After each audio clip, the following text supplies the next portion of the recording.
रही हो? चल देखो ना, चारों ओर बैग गिर के आए हैं। मैं तो वर्षा में खेलने जा रही हूँ। नहीं मल्लिका, नहीं।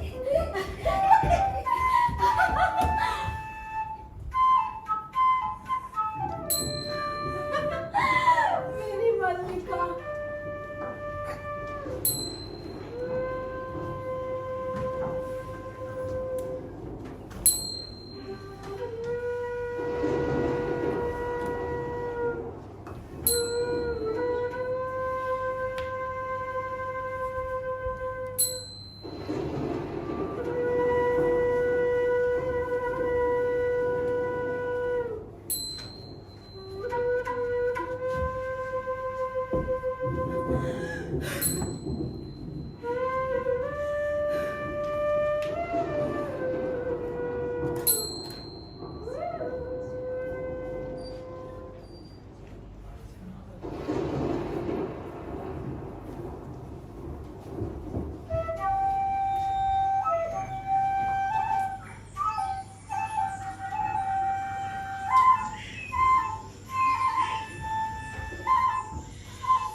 आषाढ़ का पहला दिन और ऐसी वर्षा माँ, ऐसी धारासार वर्षा, दूर दूर तक गाय भीग गई। और मैं भी तो देखो ना कैसे भीग गई हूँ। सोचा था दक्षिण से आती हुई बकुल पंक्तियों को देखूंगी और देखो सब वस्त्र भिगोएंगे। सूखे वस्त्र कहाँ है माँ? इसी तरह खड़ी रही तो जुड़ा जाऊंगी। क्या हुआ? तुम कुछ बोलती क्यों नहीं? सूखे वस्त्र अंदर तल पर हैं। तुमने पहले से ही निकाल कर रख दिए। तुम्हें पता था मैं भीग जाऊंगी और मैं भी जानती कि तुम चिंता करोगी, परंतु माँ मुझे आज भीगने का तनिक खेद नहीं। आज भीगती नहीं तो वंचित रह जाती। तुम्हें पता है माँ, वो एक बहुत ही खूबसूरत क्षण था, बहुत ही खूबसूरत। वस्त्र बदल लूं फिर आकर तुम्हें बताती हूँ।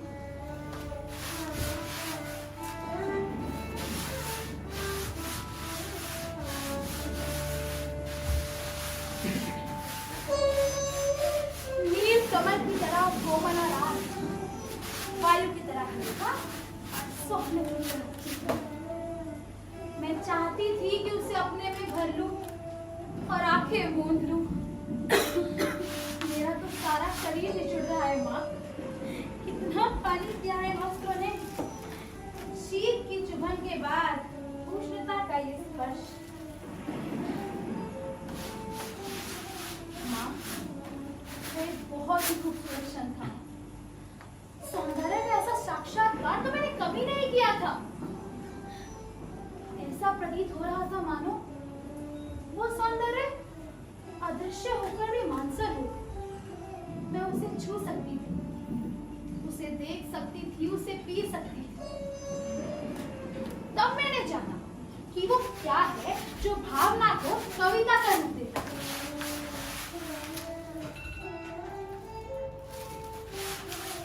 क्या हुआ माँ? तुम तो बोलती क्यों नहीं? देख रही हो, मैं काम कर रही हूँ। काम तो तुम हर समय करती हो, लेकिन इस तरह चुप तो नहीं रहती। मैं तुम्हें काम नहीं करने दूंगी। पहले मुझसे बात करो। क्या बात करूँ? कुछ भी कहो। मुझे डांट कर कहो कि भीग कर क्यों आई हो, या फिर कहो कि तुम थक गई हो इसलिए शेरखान मैं फटक दूं, या फिर कहो कि तुम घर में अकेली थी इसलिए तुम्हें अच्छा नहीं लग रहा था। मुझे सब अच्छा लगता है और मैं घर में अकेली कब होती हूँ? तुम्हारे यहाँ रहते मैं अकेली नहीं होती। मैं फिर भी तुम्हें काम नहीं करने दूंगी। क्या कहा तुमने? मेरे घर में रहते भी तुम अकेली नहीं होती। कभी तो मेरी भर्त्सना करती हो कि मैं तुम्हारे सारे कामों में बाधा डालती हूँ, और कभी मुझे बताओ तुम इतनी गंभीर क्यों हो? दूध हटा दिया है, शक्कर मिला लो और पी लो। नहीं, तुम पहले बताओ। जाकर थोड़ी देर विश्राम कर लो, मुझे अभी बहुत काम करने हैं। नहीं माँ, मुझे विश्राम नहीं करना। ये कहा मुझे विश्राम कर। मुझे तो अब भी अपने में बरसाती बूंदों फुलक का अनुभव हो रहा है। रोम अभी तक सीज रहा है। देखो, तुम ऐसा करोगी ना तो मैं भी तुमसे बात नहीं करूंगी।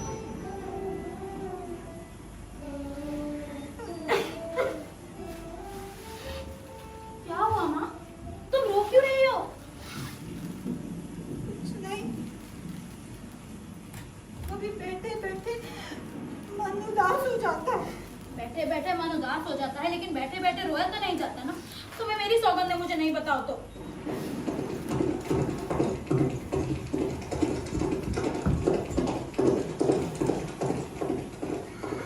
ये लोग कौन है माँ?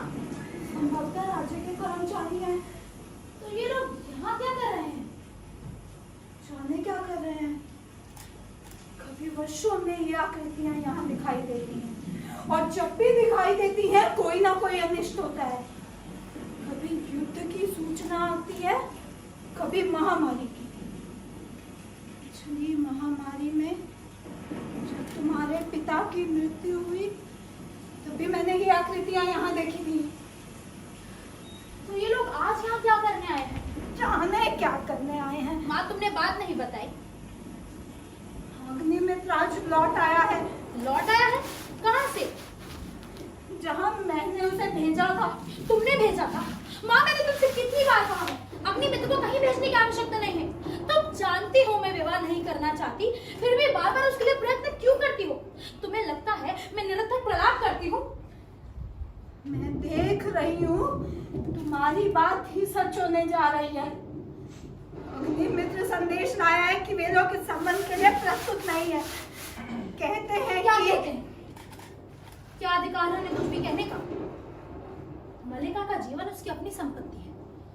वो इसे नष्ट करना चाहती है तो किसी पर भी उस पर आलोचना करने का कोई अधिकार नहीं।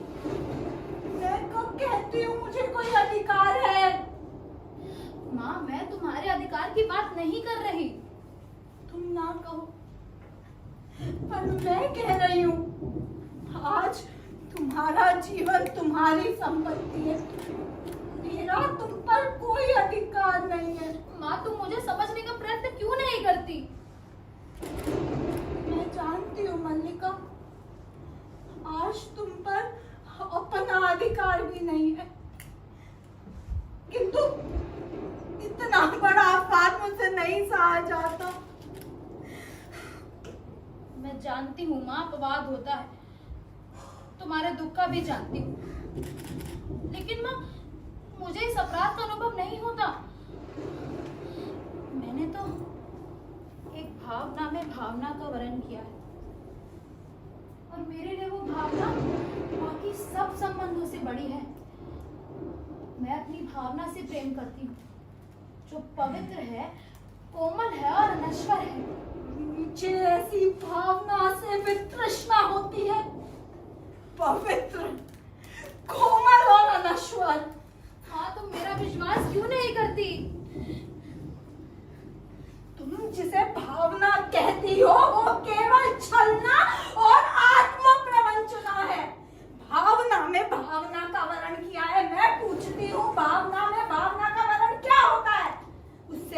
जीवन की आवश्यकताएं किस प्रकार पूरी होती हैं, भावना में भावना का वर्णन किया है। सच तो ये है कि ग्राम के अन्य लोगों की तरह तुम भी उन्हें संदेह और वितृष्णा की दृष्टि से देखती हो। ग्राम के अन्य लोग उसे उतना नहीं जानते जितना मैं जानती हूँ। मैं उससे घृणा करती हूँ। माँ, अन्य लोगों को उससे क्या प्रयोजन, किंतु मुझे है। उसके प्रभाव से मेरा घर नष्ट हो रहा है। अरे शावक, क्या हुआ माँ, तुम चल क्यों दी? माँ का जीवन भावना नहीं कर्म है। उसे घर में बहुत काम करने हैं। माँ मेरी बात तो सुनो। माँ रुको ना।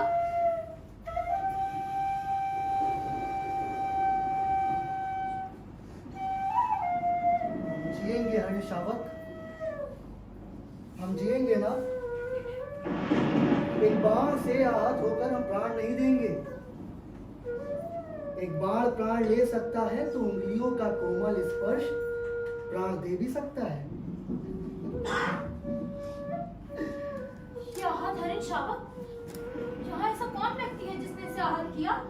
क्या दक्षिण की तरह यहाँ भी? आज ग्राम प्रदेश में कई नई आकृतियां देख रहा हूं। संभवतः राज्य के कर्मचारी आए हैं।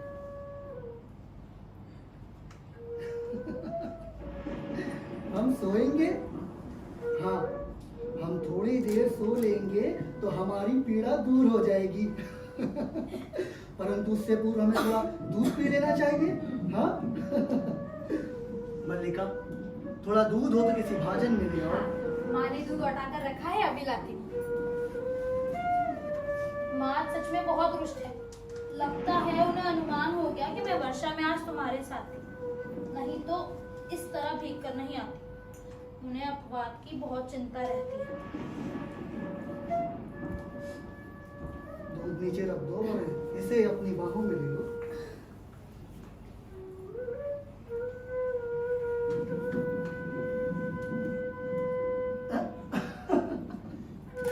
हम दूध नहीं पिएंगे।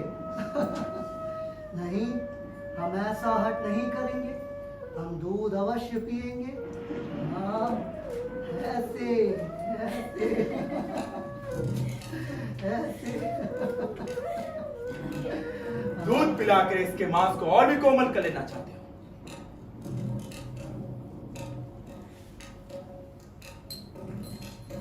जहां तक मैं जानता हूं हम लोग परिचित नहीं हैं।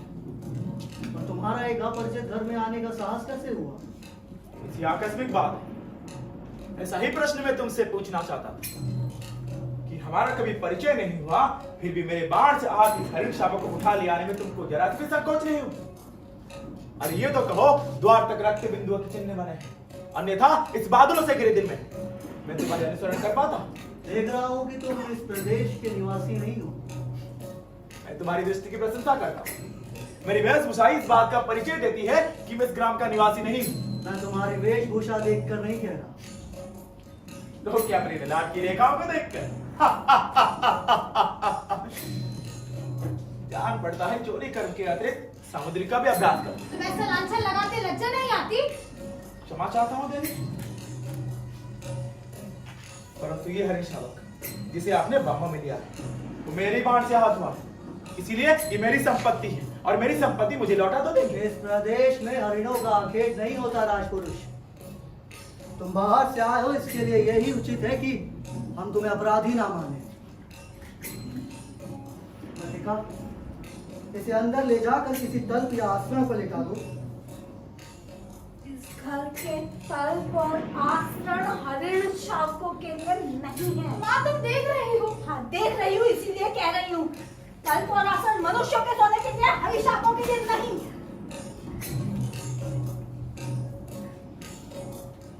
इसे मुझे दे दो। मेरी बाहों का कोमल आस्तरण ही इसके लिए पर्याप्त है। मैं इसे घर ले जाऊंगा। और राजपुरुष धन तुल्ट में ले जाते देखता है। ये राजपुरुष की रुचि पर निर्भर करता है। राजपुरुष की रुचि और रुचि क्या होती है? संभवतः इसका परिचय देना तुमको आवश्यक होगा। संभवतः संभवतः है वो राजपुरुष? हरिन शावक के लिए हट मत करो। प्रश्न तुम्हारे लिए अधिकार का है, उनके लिए संवेदना का। कालिदास निशस्त्र होते हुए भी तुम्हारे शिष्यों की चिंता नहीं करेंगे। कालिदास, तुम्हारा अभिप्राय है कि जिनसे मैं हरिन शावक के लिए तर्क कर रहा था वे कवि कालिदास हैं? हाँ, लेकिन तुम कैसे जानते हो कि कालिदास कवि है? कैसे जानता हूं? उज्जैनी के राज्यसभा के प्रत्येक व्यक्ति ऋतुसंहार के लेखक कवि कालिदास को जानता है। उज्जैनी का प्रत्येक व्यक्ति उन्हें जानता है? हाँ, सम्राट ने स्वयं ऋतुसंहार पढ़ा और उसकी प्रशंसा भी की, और इसीलिए उज्जैन के राज्य आज ऋतुसंहार के लेखक कवि कालिदास को सम्मान करना चाहता है और उन्हें राजकवि का आसन देना चाहता है। और इसीलिए आचार्य भरूची उज्जैनी से आज यहाँ पे आए हैं। उज्जैनी का राज्य उन्हें सम्मान देना चाहता है, राजकवि का आसन। मुझे खेद है कि मैं उनसे अशिष्टता का व्यवहार किया। मुझे अभी जाके उसे क्षमा मांगनी चाहिए।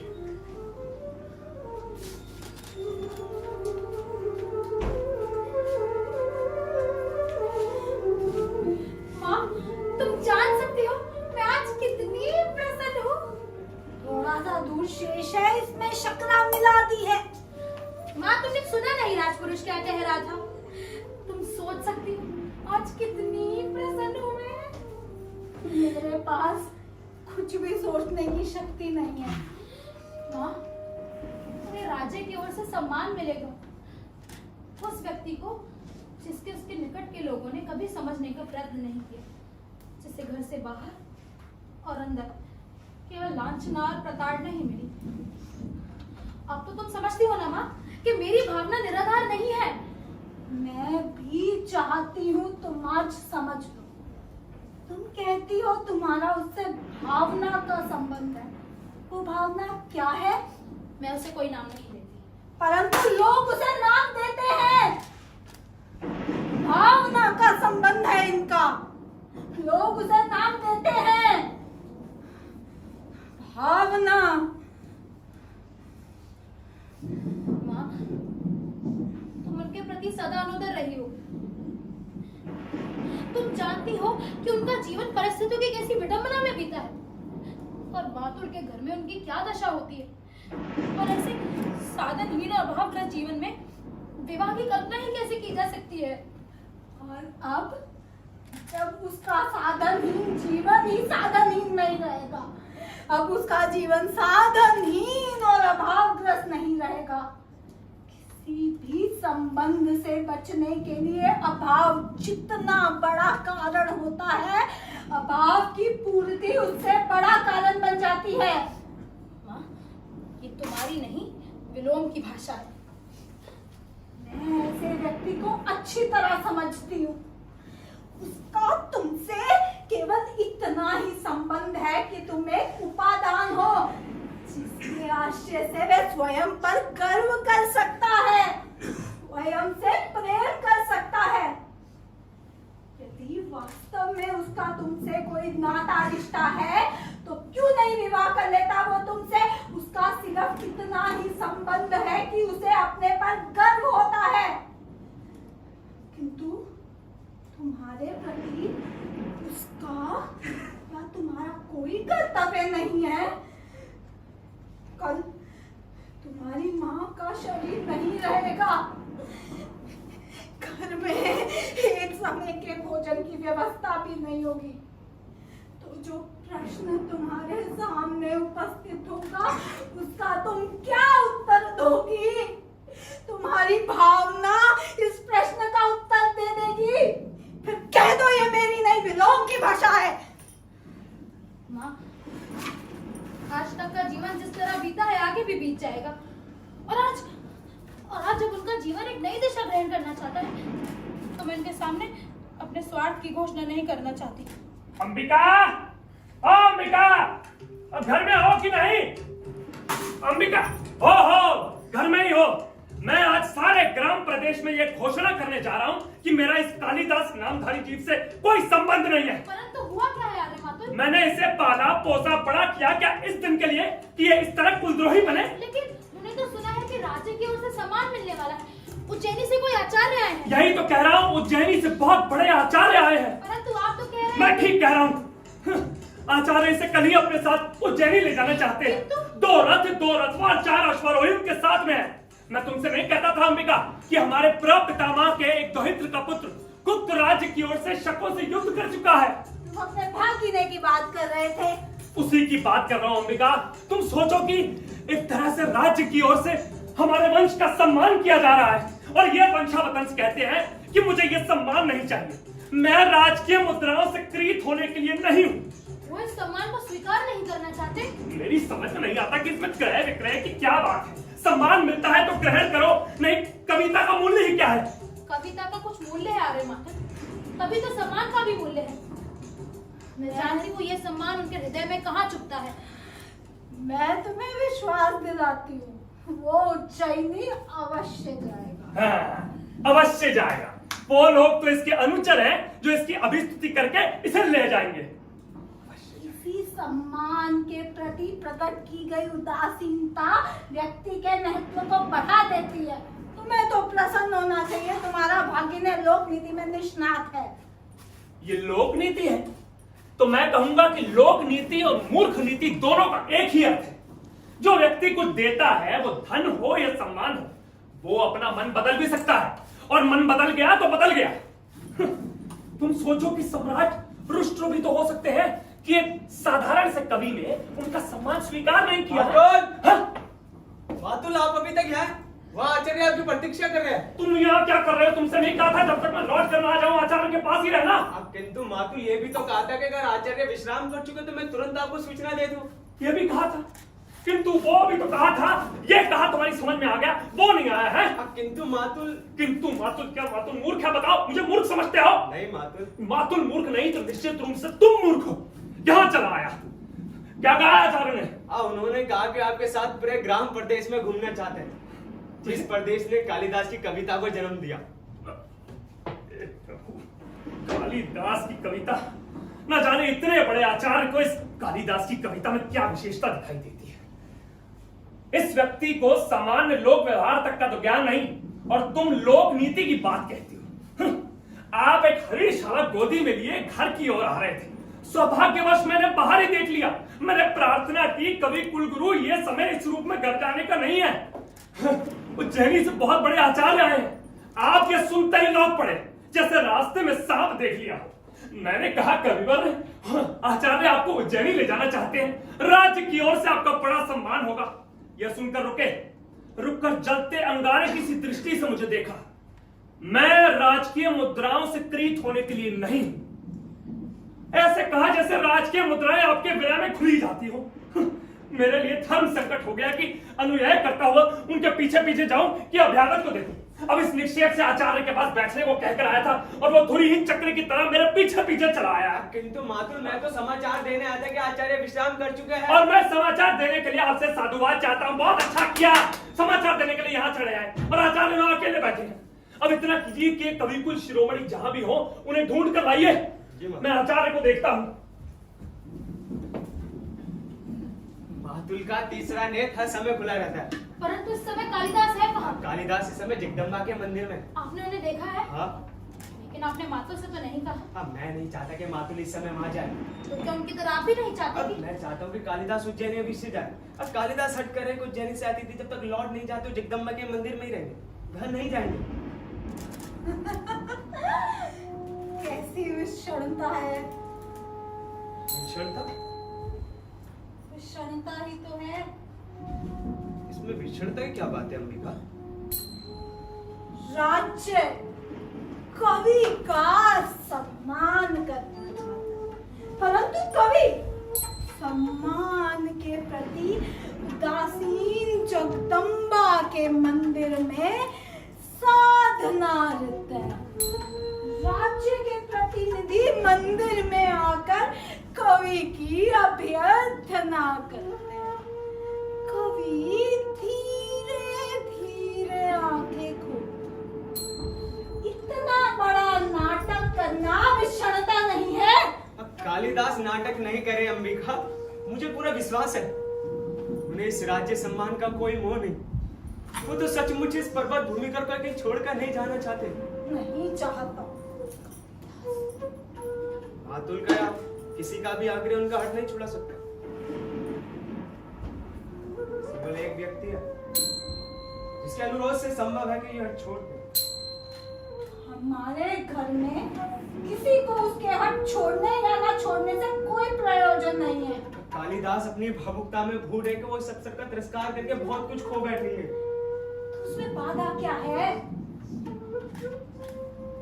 मेरे संभव में उनके मूल में कई गहरी कटुता की रेखा है। और मैं जानती हूँ वो कटुता की रेखा कहाँ। कुछ समय पहले ही एक राजपुरुष से उनका सामना हो चुका था। उस कटुता को केवल तुम ही दूर कर सकती हो मलिका। अफसर किसी की प्रतीक्षा नहीं करता। अगर कालिदास यहाँ से नहीं जाते तो राज्य को कोई हानि नहीं होगी। राज कवि का आसन रिक्त नहीं रहेगा। परंतु कालिदास जो आज है वही जीवन भर रहेंगे। एक स्थानीय कवि जो लोग आज ऋतु संज्ञा की प्रशंसा करें उसे भी लोग कुछ दिनों में भूल जाएंगे। उन्हें इस सम्मान का तिरस्कार नहीं करना चाहिए। ये सम्मान उनके व्यक्तित्व का है। उन्हें अपने व्यक्तित्व के अधिकार को इस तरह वंचित नहीं रखना चाहिए। आर्य निषेध, चलिए मैं आपके साथ जगदम्बा के मंदिर चलती हूँ। मल्लिका, ना मुझे एक बाहर के व्यक्ति के सामने कहना होगा कि इस समय मैं तुम्हारे वहां जाने के पक्ष में नहीं हूँ। निश्चय भाग्य व्यक्ति नहीं होगा। माँ, ये एक बहुत ही महत्वपूर्ण क्षण है। मुझे जाना ही होगा। चलिए आर्य निषेध। समझ आता हूँ मलिका।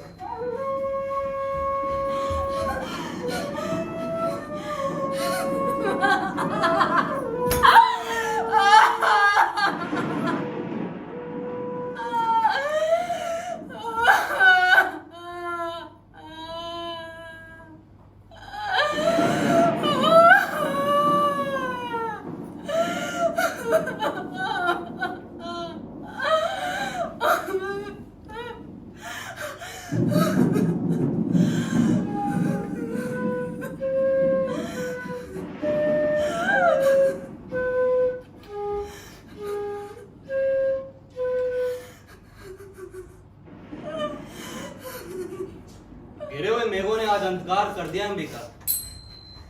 या तुम्हें समय का ज्ञान ही नहीं रहा। आश्चर्य है तुमने दीपक नहीं जलाया। लो, तुम यहाँ क्यों आए हो? दीपक जला दूं? विलोम, तुम यहाँ से चले जाओ। तुम जानते हो तुम्हारा यहाँ नाम। मल्लिका को सहन नहीं है, जानता हूं। अंबिका मल्लिका बहुत भोली है। वो लोग जीवन के संबंध में कुछ भी नहीं जानती। परंतु अंबिका, तुम तो जानती हो ना, मेरा एकमात्र दोष ये है कि जो मैं अनुभव करता हूं स्पष्ट कह देता। मैं इस समय तुम्हारे दोष अवदोष का विवेचन नहीं करना चाहती। देख रहा हूं इस समय तुम बहुत दुखी हो। वैसे तुम दुखी कब नहीं रही? तुम्हारा तो जीवन ही पीड़ा का इतिहास रहा है। पहले से काफी दुबली हो गई हो। सुना है कालिदास उज्जैनी जा रहा है। मैं नहीं जानती। राज्य की ओर से उसका सम्मान होगा। कालिदास राजकवि के रूप में उज्जैनी में ही रहेगा।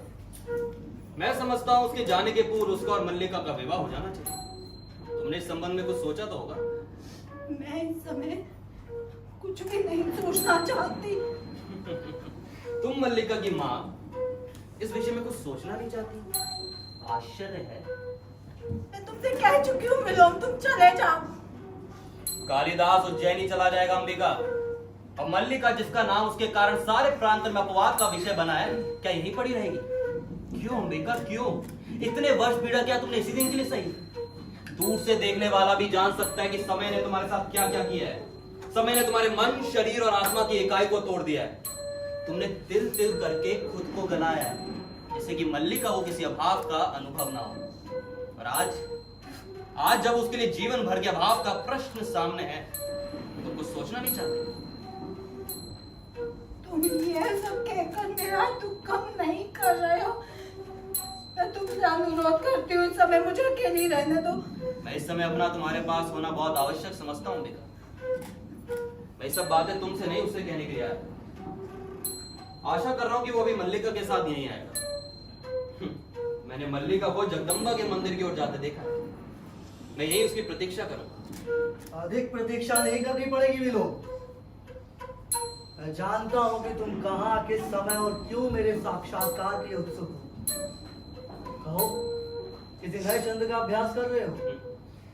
छंदों का अभ्यास करना मेरी वृत्ति नहीं है कालिदास। मैं जानता हूँ तुम्हारी वृत्ति दूसरी, और इस वृत्ति ने संभवतः तुमसे छंदों का अभ्यास सर्वथा छुड़ा दिया है। निस्संदेह आज तुम छंदों के अभ्यास पे गर्व कर सकते हो कालिदास। सुना है राजधानी से निमंत्रण आया। सुना मैंने भी है। तुम्हें दुख हुआ? दुख बहुत दुख। एक मित्र के बिछड़ने का किसे दुख नहीं होता। कल ब्रह्म मुहूर्त में चले जाओगे? ये मैं नहीं जानता। परंतु मैं जानता हूँ आचार्य कल ब्रह्म मुहूर्त में लौट जाना चाहते हैं। राजधानी के वैभव में जाकर ग्राम प्रांत को भूल तो नहीं जाओगे? सुना है वहां जाकर व्यक्ति व्यस्त हो जाता है। वहां के जीवन में कई तरह के आकर्षण हैं, रंगशालाएं, मदिरालय और तरह तरह की विलास अरे विलोम, ये समय और स्थान इन बातों के लिए नहीं है। मैं आपको इस समय यहाँ देखने की आशा नहीं कर रही थी। मैं जानता हूँ कि तुम मुझे यहाँ पर देखकर प्रसन्न नहीं हो, परंतु मैं तो ये अंबिका से मिलने आया था। बड़े दिनों से इससे भेंट जुड़ी हुई थी। ये ऐसी कोई अप्रत्याशित बात तो नहीं अंबिका? विलोम का कुछ भी करना प्रत्याशित नहीं है। हाँ, कहीं कुछ ना करना प्रत्याशित हो सकता है। निस्संदेह ये प्रसन्नता का विषय कालिदास कि हम दोनों एक दूसरे को इतनी अच्छी तरह से समझते हैं। निस्संदेह। हम दोनों के व्यवहार में ऐसा कुछ भी नहीं है जो हम दोनों से छुपा हो। विलोम क्या है? एक असफल कालिदास, कालिदास एक सफल विलोम। हम कहीं ना कहीं एक दूसरे के बहुत निकट पड़ते हैं। सभी विपरीत एक दूसरे के बहुत निकट पड़ते हैं। अच्छा है कि तुम इस सत्य को स्वीकार करते हो। मैं उस निकटता के अधिकार से तुमसे एक प्रश्न पूछ सकता हूँ। संभव है कि फिर तुमसे मिलने का अवसर ही प्राप्त ना हो। एक दिन का व्यवधान तुम्हें हमसे बहुत दूर कर देगा ना। वर्षों का व्यवधान भी विपरीत को विपरीत से दूर नहीं करता। मैं तुम्हारा प्रश्न सुनने के लिए उत्सुक हूँ। मैं जानना चाहता हूँ कि तुम अभी तक वही व्यक्ति हो ना जो कल तक? मैं तुम्हारा अभिप्राय नहीं समझा। मेरा अभिप्राय ये है कि तुम अभी तक वही कालिदास हो ना जो कल तक थे। अरे विलोम, मैं इस प्रकार की अनर्गलता क्षम्य नहीं समझती। अनर्गलता? इसमें अनर्गलता क्या मल्लिका? मैं बहुत सार्थक प्रश्न पूछ रहा हूँ। कालिदास मेरे मित्र, मेरा प्रश्न सार्थक नहीं है क्या? अंबिका तुम बताओ, मेरा प्रश्न सार्थक नहीं है क्या? मैं इस संबंध में कुछ नहीं जानती और ना ही जानना चाहती हूँ। खैर अंबिका, आज तक ग्राम प्रांत में कालिदास और मल्लिका के संबंध को लेकर बहुत कुछ कहा जाता अरे है। विलोम! उसे दृष्टि में रखते हुए क्या ये उचित नहीं है कि कालिदास ये स्पष्ट कह दे कि उसे उज्जैन अकेले जाना है या फिर? कालिदास आपके किसी भी प्रश्न का उत्तर देने के लिए बाध्य नहीं है। मैं कब कहता हूँ कि बाध्य है, परंतु हो सकता है कि कालिदास का अंतःकरण उसे उत्तर देने के लिए बाध्य करे। क्यों मेरे मित्र कालिदास? मैं तुम्हारी प्रशंसा करने के लिए अवश्य बाध्य हूँ। तुम दूसरों के घर में ही नहीं, उनके निज जीवन में भी अनधिकार प्रवेश कर जाते हो। अनधिकार प्रवेश? मैं? अंबिका, तुम्हें कालिदास की बात कहाँ तक संगत प्रतीत होती है कि मैं विलोम दूसरों के घर में अनधिकार प्रवेश कर जाता हूँ? मैं कह चुकी हूँ, मुझे इस संबंध में कुछ नहीं कहना है। ये तो बस चली थी। मैं बस इतना जानता हूँ कि मुझे ग्राम प्रांत छोड़कर जल्दी जाने का कहीं भी मोह नहीं है। निस्संदेह तुम्हें ऐसा मोह क्यों होगा? साधारण व्यक्ति को हो सकता है, तुम्हें क्यों होगा? परंतु मैं तो बस इतना जानना चाहता था कि यदि क्षण भर के लिए ऐसा स्वीकार कर लिया जाए कि तुम जाने का निश्चय कर चुके हो, तो क्या उस स्थिति में उचित नहीं है? अरे विलोम, अब आप अपनी सीमा से आगे बढ़कर बात कर रहे हैं। मैं बच्ची नहीं हूँ, अपना भला बुरा अच्छे से समझती हूँ, लेकिन इस समय आप ये अनुभव नहीं कर रहे कि आप यहाँ एक अनचाहे अतिथि के रूप में उपस्थित हैं। मैं ना ऐसा अनुभव करने की आवश्यकता नहीं समझी मल्लिका। तुम मुझसे घृणा करती हो मैं जानता हूँ, परंतु ये विलोम तुमसे घृणा नहीं करता और मेरा यहाँ होने के लिए इतना ही पर्याप्त है। और एक बात और कालिदास से भी कहना चाहता था कि तुम कालिदास के बहुत निकट हो, परंतु मैं कालिदास को तुमसे अधिक जानता हूँ। कालिदास, तुम्हारी यात्रा शुभ हो। तुम जानते हो ना कि ये विलोम तुम्हारा ही शुभ चिंतक है। ये मुझसे अधिक कौन जान सकता है?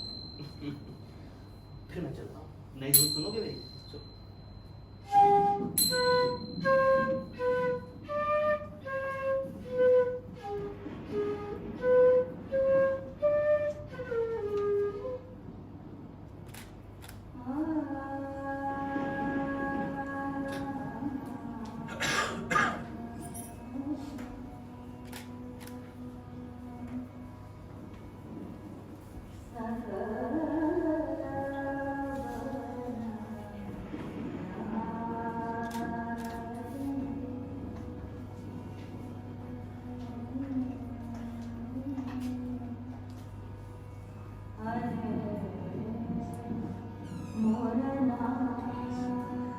फिर उदास हो गए।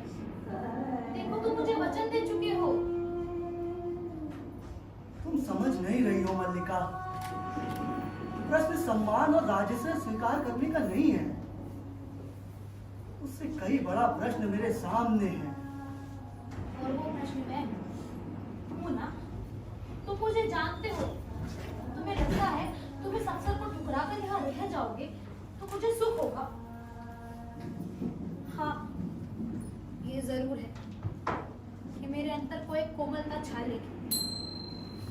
बाहर भी संभवतः बहुत सुना होगा, लेकिन मैं अपने से छल नहीं कर रही। मैं हृदय से कहती हूँ तुम्हें जाना चाहिए। मैं चाहता हूँ कि काश तुम इस वक्त अपनी अश्रु भरी निगाहों को देख पाती। मेरी आंखें इसलिए गिरी है क्योंकि तुम मेरी बात नहीं समझ रहे हो। तुम यहाँ से जाकर भी यहाँ से दूर रह सकते हो। हाँ? यहाँ ग्राम प्रांत में रहकर तुम्हारी प्रतिभा को विकसित होने का अवसर कहाँ मिलेगा? यहाँ लोग तुम्हें समझ नहीं पाते। वो सामान्य की कसौटी पर ही तुम्हारी परीक्षा करना चाहते हैं। जानते हो ना कि मैं तुम्हें जानती हूँ कि कोई भी रेखा अगर तुम्हें घेर ले तो तुम गिर जाओगे। मैं तुम्हें घेरना नहीं चाहती, इसीलिए कहती हूँ जाओ। तुम समझ नहीं रही हो मल्लिका। प्रश्न तुम्हारे घेरने का भी नहीं है। मैं अनुभव करता हूँ कि ये ग्राम प्रांतर मेरी वास्तविक भूमि है। इस भूमि से मैं कई सूत्रों से जुड़ा हूँ। उन सूत्रों में तुम हो, ये आकाश है, ये मेघ है। यहाँ की हरितमा, हरिणों के बच्चे, पशुपाल है। यहाँ से जाकर मैं अपनी भूमि से उखड़ जाऊंगा। ये क्यों नहीं सोचते कि नई भूमि में तुम्हें इससे अधिक संपन्नता और उर्वरा मिलेगी? तुम इस भूमि से जो कुछ ग्रहण कर सकते थे कर चुके हो। अब तुम्हें नई भूमि की आवश्यकता है जो तुम्हारे व्यक्तित्व को और पूर्ण बना दे। नई भूमि सुखा भी तो सकती है। कोई भूमि ऐसी नहीं जिसके अंतर में कोमलता ना हो। तुम्हारी प्रतिभा उस कोमलता का स्पर्श अवश्य पालेगी। और उस जीवन की अपनी अपेक्षाएं होंगी। ये क्यों जरूरी है कि तुम उन अपेक्षाओं का पालन करो?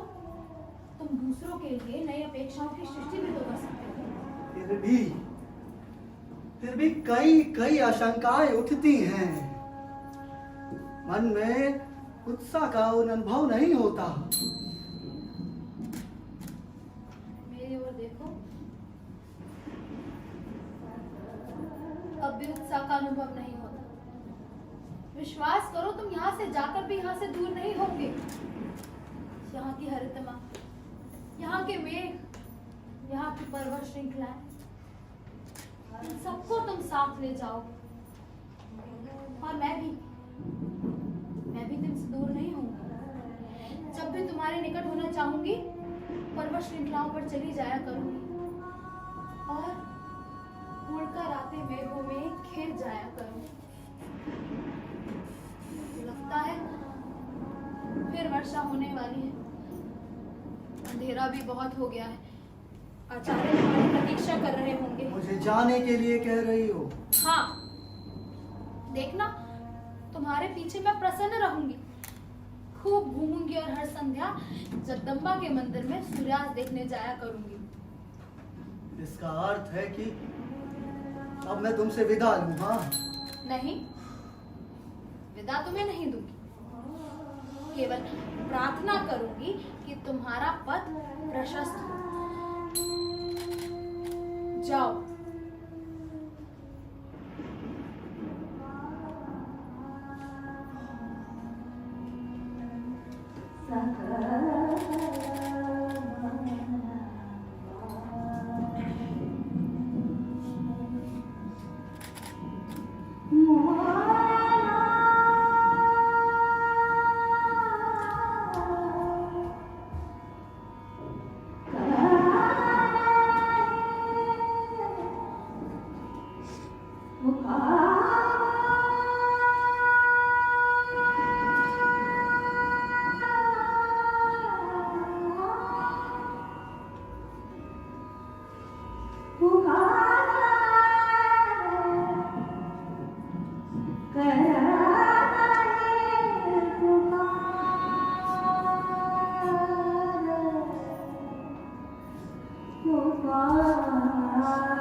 विश्वास नहीं हो, चलो अंदर जाकर विश्राम करो। नहीं बा, मुझे ऐसे ही रहने दो।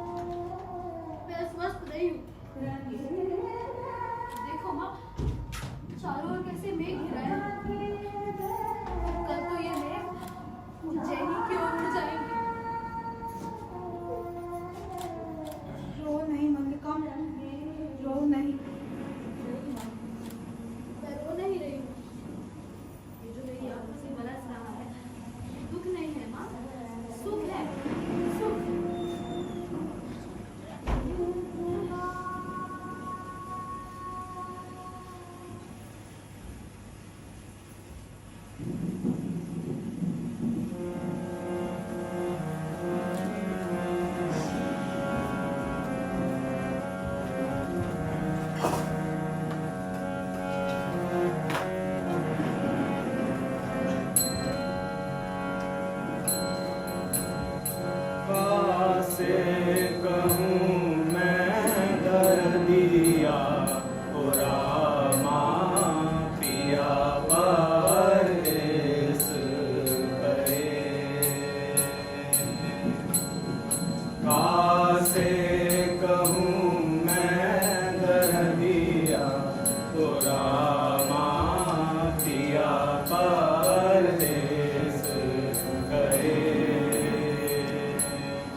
श्रृंगार करके अंगना में ठाड़ी, सुरहो श्रृंगार करके अंगना में ठाड़ी, सिसके अटरिया पूर के कोयलिया, सिसके अटरिया पूर के कोयलिया, पिया परदेस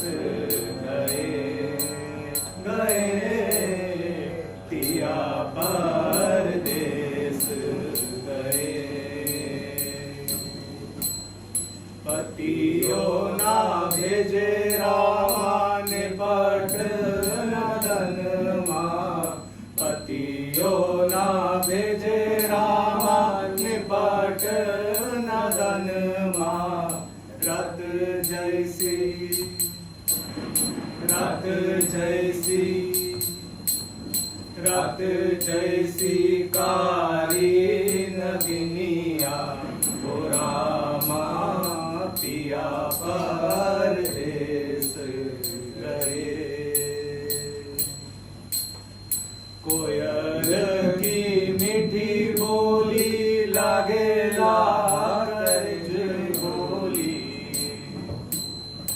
कोयल की मीठी बोली लागे लाज बोली, पिया बेन भावे ना चरितवा, ओ रामा पिया परदेस गए। कासे कहूँ मैं दर्दिया, ओ रामा पिया परदेस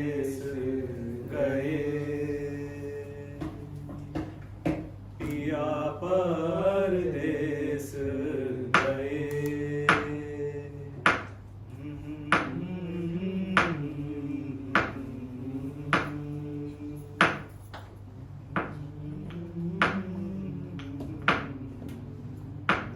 कैसे अंबिका का स्वास्थ्य? शुगर आता है अभी भी। मैंने से कुछ बेहतर नहीं पड़ा। बहुत दिन हो गए, राजधानी की ओर से कोई व्यक्ति नहीं आया। कभी कभी सोचता हूँ उज्जैनी जाकर एक बार उनसे मिला हूँ। क्यों? कई बातें करना चाहता हूँ। कई बार लगता है कि दोष मेरा ही है। किस बात का? बात तुम जानती हो मल्लिका। मैंने आशा नहीं की थी कि कालिदास उज्जैनी जाकर इस तरह वहीं के हो जाएंगे। और मैं प्रसन्न हूँ कि वहाँ जाकर वो इतने व्यस्त हैं, जहाँ उन्होंने केवल ऋतुसंहार की ही रचना की थी। वहाँ उन्होंने 2 और नए काव्यों की रचना की है। सुना है उनके एक और बड़े महाकाव्य की बहुत चर्चा है, लेकिन उसकी प्रतियां मुझे नहीं मिल पाई। सुना तो ये भी था कि गुप्तवंश की राय दूता से उनका विवाह हो गया।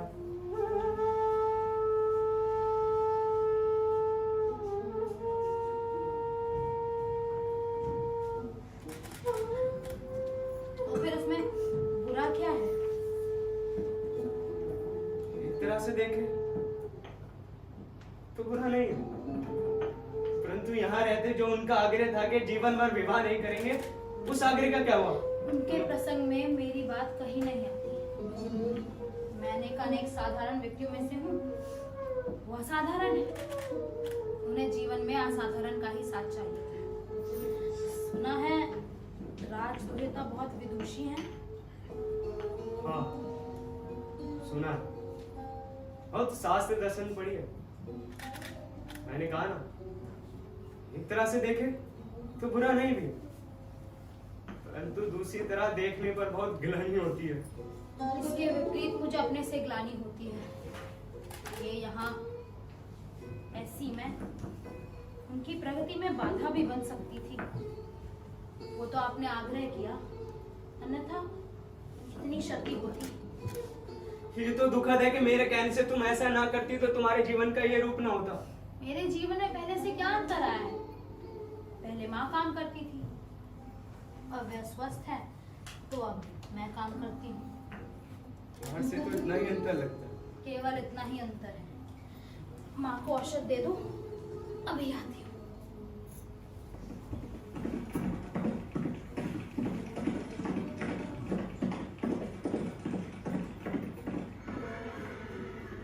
लगता है फिर कुछ लोग आज बाहर से आए हैं। कौन लोग? संभवतः राज्य के कर्मचारी है। अभी मैंने वैसी 2 आकृतियां देखी जैसे पहले तब देखी थी, जब आचार्य कालिदास को लेने आए थे। वैसी आकृति?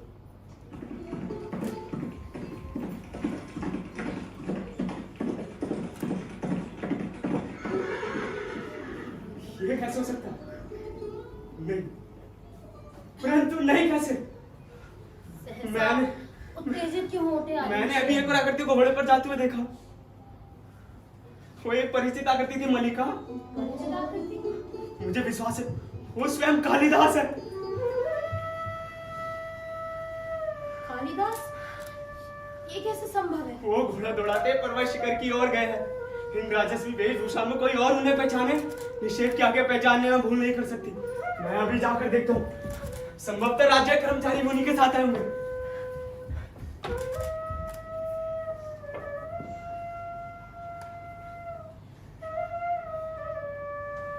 आज वर्षों बाद तुम लौट कर आए हो। सोचती थी क्या आप अंदर आ सकते हैं? आइए आप लोग। पहले मैं आपको परिचय दे दूं। ये है रंगिनी, उज्जैनी के नाट्य केंद्र में नृत्य का अभ्यास करती है और नाटक लिखने में भी इसकी खूब रुचि है। और ये है संगिनी, उसी नाट्य केंद्र में मृदंग और वीणा वादन सीखती है। बहुत सुंदर प्रणय गीत भी लिखती है। और तुम्हारा परिचय? तुमने अपना परिचय नहीं दिया। मेरा कोई परिचय नहीं है। आप लोग बैठिए ना। हम यहाँ बैठने के लिए नहीं, अध्ययन करने के लिए आई है। इस स्थान को तुम लोग क्या कहते हो? किस स्थान को? इसका अभिप्राय है सारे स्थान को जहाँ इस समय हम हैं उज्जैनी में हम इसे प्रकोष्ठ कहते हैं। यहाँ तुम लोग इसे क्या कहते हो? प्रकोष्ठ। प्रकोष्ठ।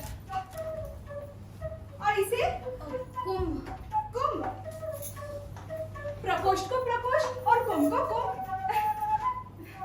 देखिए, हम कुछ ऐसी बातें जानना चाहते हैं जिनका संबंध यहाँ के और केवल यहाँ के जीवन से है। यहाँ के जीवन की अपनी विशेषता क्या है? यहाँ के जीवन की अपनी विशेषता मैं नहीं जानती। हमारा जीवन हर दृष्टि से बहुत साधारण है। ये मैं नहीं मान सकती। इस प्रदेश ने कालिदास जैसी असाधारण प्रतिभा को जन्म दिया है। यहाँ की तो प्रत्येक वस्तु असाधारण होनी चाहिए। देखिए, मैं आपको समझाती हूँ। बात ये है, राजकीय नियोजन से हम दोनों कवि कालिदास के जीवन की पृष्ठभूमि का अध्ययन कर रही हैं। तो आप समझ सकते हैं ये कार्य कितना बड़ा महत्वपूर्ण है। परंतु हम तो निराश हो चुके हैं। यहाँ कुछ सामग्री है ही नहीं। रहने दो संगिनी, यहाँ के संबंध में विशेष कुछ नहीं जानती। अच्छा, तुम्हारा बहुत समय नष्ट किया, क्षमा कीजिएगा। चलो संगिनी, और रहने दो।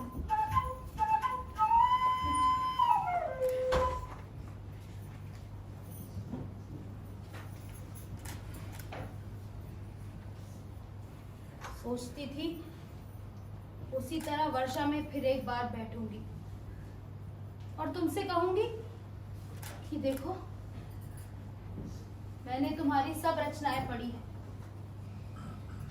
उज्जैनी के व्यवसायियों से कितना कितना कहकर मैंने तुम्हारी ये रचनाएं मंगाई थी। सोचा था कि मेघदूत की पंक्तियां तुम्हें गा गा कर सुनाऊंगी। पर्वत शिखरों से घंटा ध्वनियां गूंज उठेंगी और मैं अपनी भेंट तुम्हारे हाथों में रख दूंगी।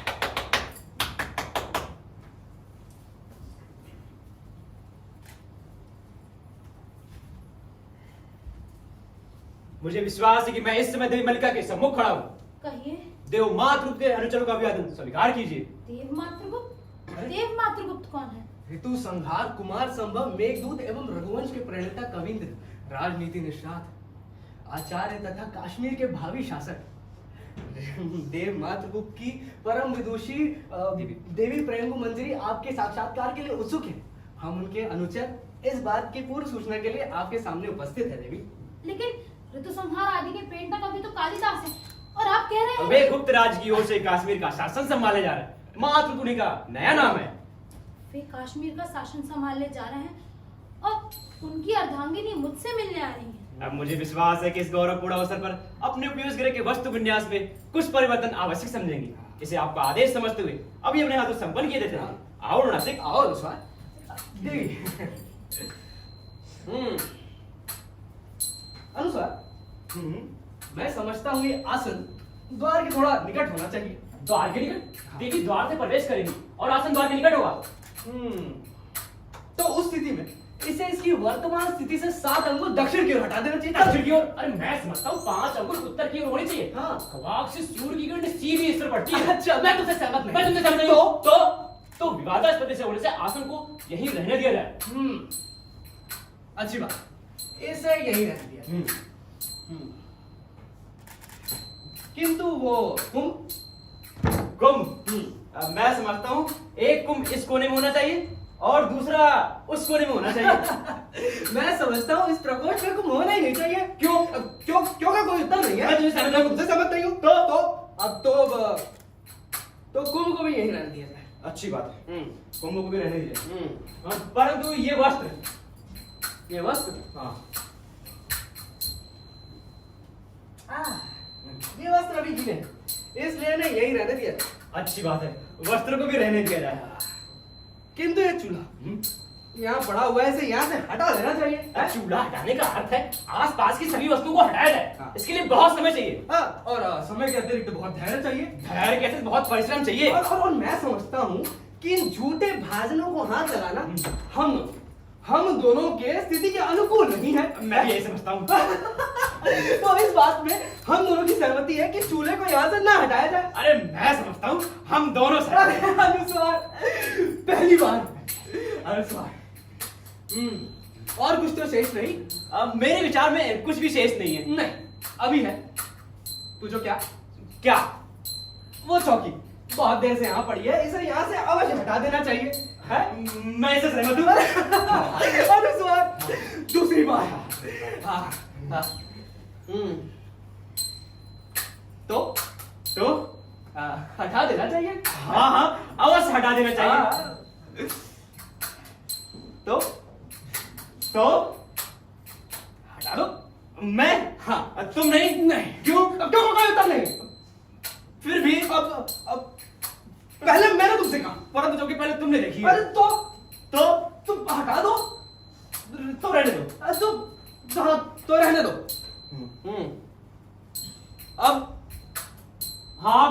अब चारों एक दृष्टि और डाल ले। हाँ, चार और एक दृष्टि और डाल ले। दृष्टि कृपया रहने दीजिए अधिकारीगण, आपका कार्य पूरा हो गया है। देवी प्रेम मंजरी बाहर आ गई है। देवी प्रेम मंजरी बाहर आ गई है। हाँ, चलिए चलो मासी। आइए आइए देवी, स्वागत है। आइए, मलिका के बारे में क्या ही कहा जाए, वो तो सारे प्रदेश में सबसे सुशील, सबसे विनीत और सबसे सुशील लड़की है। बोलिए, घर का सारा ओह मलिका है। मैं देवी के सामने तुम्हारी प्रशंसा कर रहा था। देवी जब से आई है तुम्हारे बारे में पूछ रही है, मलिका मलिका। यही है हमारी मलिका। देवी इस प्रदेश की राजहंसनी। कौन सा आसन नियोजित है मलिका देवी के लिए? आर्यमातुल, अब आप जाकर विश्राम करें। अनुजा मेरे लौटने तक मेरी प्रतीक्षा करेंगे। अच्छा,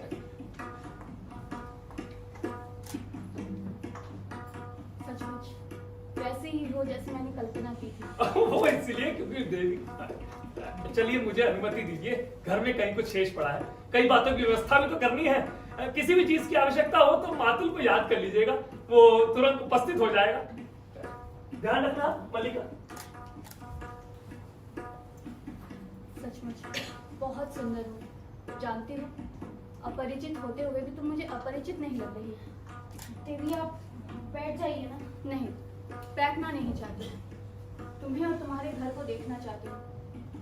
उन्होंने बहुत बार इस घर की चर्चा की है। जिन दिनों मेघदूत लिख रहे थे उन दिनों प्रायः यहाँ का स्मरण किया करते थे। आज इस प्रदेश का आकर्षण हमें यहाँ ले आया है, अन्यथा दूसरे मार्ग से जाने में अधिक सुविधा थी। मैं समझ नहीं पा रही कि किस रूप में आपका आतिथ्य करूँ।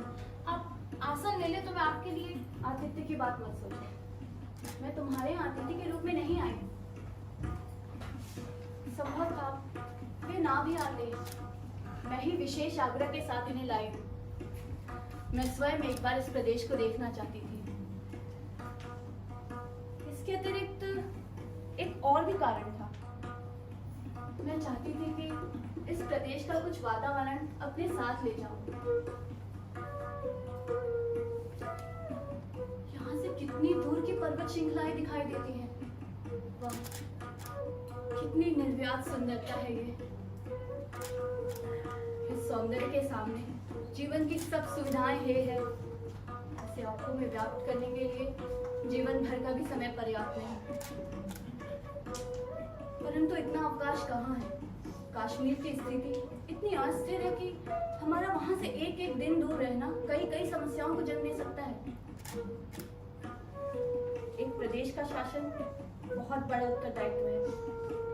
हम पर तो और भी बड़ा उत्तरदायित्व है, क्योंकि कश्मीर की स्थिति इतनी संकटपूर्ण है। यूं तो वहां के सौंदर्य की ही इतनी चर्चा है, परंतु उसे भी देखने का अवकाश कहाँ रहेगा।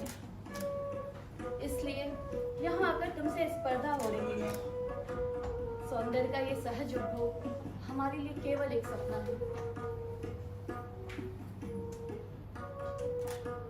लगता है ग्राम प्रदेश में भी रहकर तुम्हें साहित्य से अनुराग है। किसकी रचनाएं हैं ये? कालिदास की। अब वे मातृगुप्त के नाम से जाने जाते हैं। उनकी भी रचना यहाँ मिल जाती है। उज्जैनी के व्यवसायियों से मैंने कहकर मंगाई थी। हाँ, समझ सकती हूँ। उनसे जान चुकी हूँ कि तुम उनकी बचपन की ही संगिनी रही हो। उनकी रचना के प्रति तुम्हारा मोह स्वाभाविक है। वे भी जब तक यहाँ के जीवन की चर्चा करते हुए आत्मविस्मृत हो जाते हैं। ऐसे में कई बार राजनीतिक कार्यों से उनका मन उखड़ने लगता है। राजनीति जीवन की धुरी में बने रहने के लिए व्यक्ति को बहुत जागरूक रहना पड़ता है। मेरा अधिक समय तो इसी आयास में बीतता है कि मेरा बढ़ा हुआ चरण कहीं पीछे ना हट जाए। बहुत परिश्रम पड़ता है इसमें। तुम ऐसा नहीं समझती? मैं राजनीतिक जीवन के संबंध में कुछ नहीं जानती, क्योंकि तुम ग्राम प्रदेश में ही रही हो। मैंने तुमसे कहा था ना, मैं इस प्रदेश का कुछ वातावरण अपने साथ ले जाना चाहती हूँ। वह इसलिए कि उन्हें अभाव का अनुभव ना हो। इससे बहुत क्षति होती है। वे व्यर्थ में धैर्य खो देते हैं, जिससे समय भी जाता है और शक्ति भी। उनके समय का बहुत मूल्य है। मैं नहीं चाहती कि उनका समय इस तरह नष्ट हुआ करे। इसलिए यहाँ से कई कुछ अपने साथ ले जा रही हूँ। देख रही हूँ तुम्हारा घर बहुत जर्जर स्थिति में है। इसका परिसंस्कार आवश्यक है। कहो तो इस कार्य के लिए मैं आदेश दे जाऊंगी। उज्जैनी के तो कुशल स्पति हमारे साथ आए हैं। क्यों? देवी आप बहुत उदार हैं, लेकिन हमें ऐसे ही घर में रहने का अभ्यास है, इसलिए सुविधा नहीं होती। फिर भी चाहूंगी कि इस घर का परिसंस्कार हो जाए, क्योंकि उनके जीवन के भी आरंभिक वर्षों का इस घर से संबंध रहा है। वैसे हमें कल की यात्रा आरंभ करनी है, तो तुम भी हमारे साथ क्यों नहीं चल रही? मैं? हाँ, इसमें बाधा क्या है? तुम यहाँ से किसी सूत्र से तो बंधी नहीं माँ हो। मेरी माँ है। ये कोई बाधा नहीं। तुम्हारे माँ के भी साथ चलने की व्यवस्था हो सकती है। तुम वहाँ मेरी संगिनी के रूप में रहना और यहाँ इस घर का परिसंस्कार करते रहेंगे। देवी मैं अपने आप को ऐसे गौरव के अधिकारिणी नहीं समझती, परंतु मैं तुम्हें इससे कई अधिक के अधिकारिणी समझती हूँ। अच्छा, मेरे आने से पहले यहाँ पे राज्य के 2 अधिकारी आए थे। मैंने उन्हें केवल औपचारिकता के लिए नहीं भेजा था। तुमने उन्हें देखा है? देखा है। तो तुम उनमें से जिसे भी अपने योग्य समझो, उसी के साथ तुम्हारे विवाह का प्रबंध किया जा सकता है। देवी इस विषय की चर्चा आप छोड़ दीजिए। क्यों? तुम्हारे मन में कल्पना नहीं कि तुम्हारा अपना घर परिवार हो? नहीं, इसके मन में ये कल्पना नहीं है। इसके मन में ये कल्पना नहीं है, क्योंकि ये भावना के स्तर पर जीती है। हाँ तो मुझ क्यों आई? इसके लिए जीवन में मुझ क्यों आई? माँ तुम स्वस्थ नहीं हो। चलो चलकर लेटी रहो। मैं किसी आने वाले से बात भी नहीं कर सकती। दिन वर्ष माँ मुझे घुटते हुए बीत गए। ये घर मेरे लिए घर नहीं, काल गुफा है, जिसमें मैं हर समय कैद रहती हूँ। और तुम चाहती हो मैं बात भी ना करूँ। लेकिन माँ तुम स्वस्थ नहीं हो। तुम्हारी अपेक्षा मैं अब भी अधिक स्वस्थ हूँ। मैं तुम्हारी ही सुविधा के लिए, अगर तुम्हें इसमें असुविधा है तो ठीक है, मैं ऐसा आदेश नहीं दूंगी। पर फिर भी चाहूंगी कि तुम्हारे लिए कुछ ना कुछ कर सकूं। अभी और नहीं रुक सकती। कल की यात्रा से पूर्व और भी आवश्यक कार्य पूरे करने हैं। अच्छा,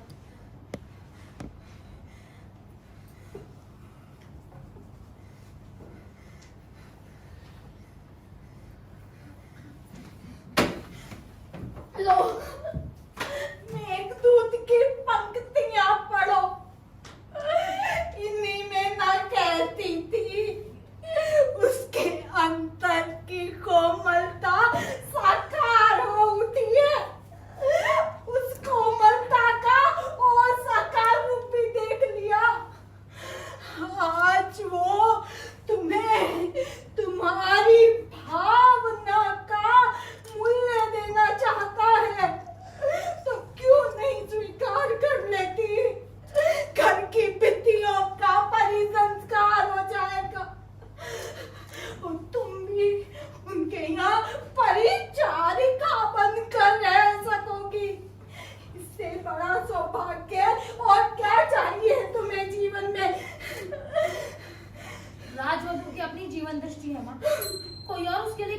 ज्यादा ही हो सकता है।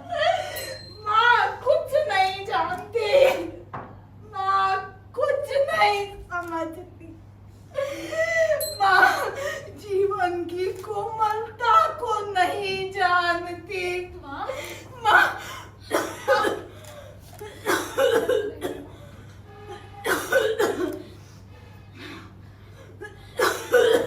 माँ शांत हो जाओ माँ।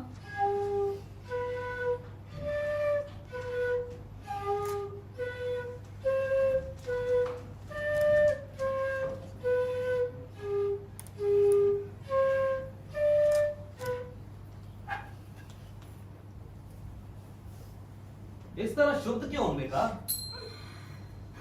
आज तो सारा ग्राम प्रांत तुम्हारे सौभाग्य पर स्पर्धा कर रहा है। राज की पग धूली पड़ती है तो लोग गौरव का अनुभव करते हैं। ऐसा अवसर हर किसी के जीवन में कहाँ आता है? यही अवसर देखने के लिए तो मैंने आज तक का जीवन जिया है। इतना बड़ा सौभाग्य हमारे शूद्र जीवन में कहाँ समा सकता है? जानती हो, ग्राम में लोग आज व्यस्त हैं। वो अतिथियों के लिए तरह तरह की सामग्री जुटा रहे हैं। अतिथि आज यहाँ के पत्थर तक बटोर कर ले जाना चाहते हैं। यहाँ के पत्थर आज बहुत मूल्यवान समझे जाने लगे हैं। यहाँ के पत्थर पहले भी मूल्यवान था रे विनोद। वो और बात है कि किसी ने उनका मूल्य नहीं समझा। तो तुम भी जाकर बटोर क्यों नहीं लेती? फिर संभव है लोग यहाँ के कोई पत्थर विशेष ना रहने थे ग्राम में और इसकी भावना का कोई मूल्य ही ना रह जाए। शांत हो जाओ बेटा, शांत हो जाओ। ग्राम में आज चारों ओर उत्साह है। ये दिन इस प्रदेश के लिए सबसे बड़ा उत्सव है। आज लोग अपने पशुओं की चिंता भी नहीं कर रहे। वो अतिथियों के लिए तरह तरह की सामग्री जुटा रहे हैं। इस सामग्री में कुछ हरिण शावक भी होंगे तो राजकन्या के विशेष आदेश पे अंबिका एकत्रित किए जा रहे हैं। ये सच नहीं है। सच नहीं है? इंद्र वर्मा और विष्णु दत्त को राजकन्या ने स्वयं आदेश दिया है। इसका कोई दूसरा अर्थ हो सकता है। दूसरा अर्थ? और क्या अर्थ हो सकता है? क्या राजकन्या हरिण शावकों के साथ खेला करेंगी या उज्जैनी से आए कलाकार उनकी अनुकृतियां बनाएंगे? वैसे ये भी एक मनोरंजन का विषय है कि उज्जैनी से आए कुछ कलाकार आज यहाँ की हर एक वस्तु की अनुकृति बनाते घूम रहे हैं। यहाँ का कोई भी पत्ता, पेड़, तिनका शेष नहीं रहेगा जिनकी वो अनुकृति बनाकर नहीं ले जाएंगे। इसका भी कोई दूसरा अर्थ हो सकता है। अर्थ बहुत स्पष्ट है मल्लिका।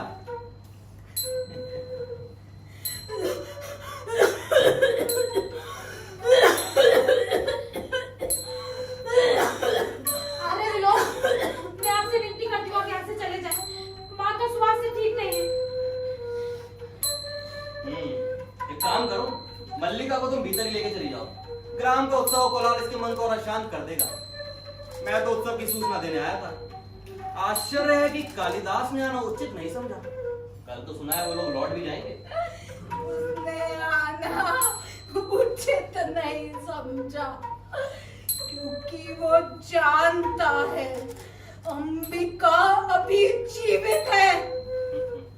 अंबिका मैं समझता हूँ वो एक बार आएगा अवश्य। व्यक्ति किसी संबंध को ऐसे तोड़ता थोड़ी है, विशेष रूप से वो जिसे कवि का कोमल हृदय प्राप्त हो। मल्लिका तुम्हें क्या लगता है उसे एक बार आना नहीं चाहिए? अरे विनोद, मैं आपसे कह रही हूँ आप यहाँ से चले जाएं। आपकी बातों से माँ का मन विशुद्ध होता है। मेरी बातों से अंबिका का मन विशुद्ध होता है। मल्लिका मैं समझता हूँ उसके कारण दूसरे हैं। और ये अंबिका भी जानते हैं कि किन कारणों से उसका मन विशुद्ध होता है। ऐसी बहुत सी बातें जो उसके दिल में रहती हैं वो कह नहीं पाती और मैं अपने मुंह से कह देता हूँ। तुम्हें मेरा यहाँ होना खर रहा है मैं जानता हूँ, ये कोई नई बात नहीं है, परंतु मैं कुछ देर और यहाँ रुकना चाहूंगा। पर्वत शिखर की ओर से एक अश्वारोही को आते देख रहा हूँ। संभव है कुछ देर यहाँ रुकना चाहे। उस स्थिति में मैं उसकी कुशल क्षेम पूछ लूंगा। मेरी उससे पुरानी मित्रता जो है। अरे विनोद, आप उनसे मिलना चाहें तो उसके लिए यही स्थान नहीं है। मैं आपसे कह रही हूँ आप यहाँ ठहरने का हट ना करें। ये मेरा घर है और मैं नहीं चाहती कि यहाँ कोई अयाचित स्थिति उत्पन्न हो। माँ, माँ, माँ, उनसे कह दो कि यहाँ से चले जाए। माँ, स्वस्थ नहीं हो। हाँ, मैं नहीं चाहती तुम्हारे स्वास्थ्य पर कोई विपरीत प्रभाव पड़े। अरे विनोद, मैं आपसे फिर कह रही हूँ आप यहाँ से चले जाए। आप नहीं जानते कि चला जाता हूँ, चला जा। परंतु क्या ऐसी स्थिति उत्पन्न हो सकती है जान सकता हूं मैं अंबिका?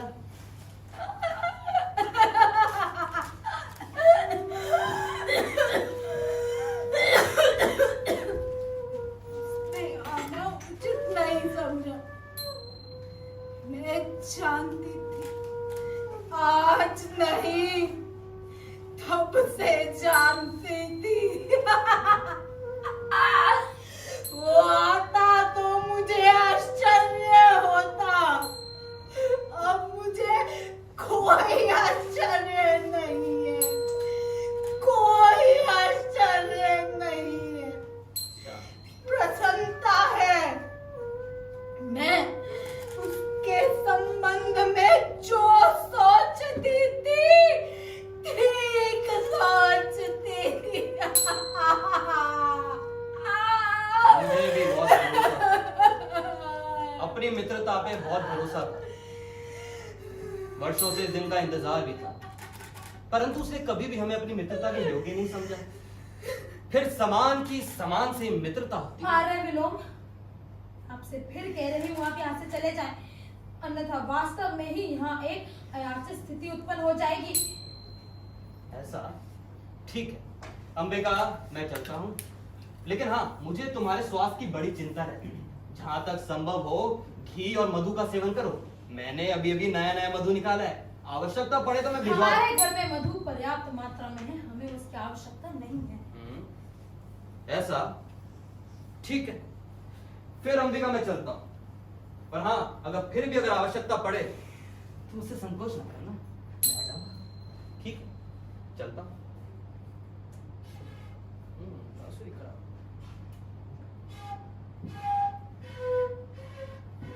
निक्षेप, मेरे लिए नई बांसुरी लाओ जा।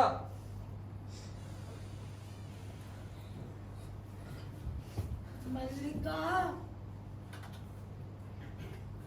अब भी रोती हो उस व्यक्ति के लिए, जिसने कुछ मत कहो माँ, कुछ मत कहो।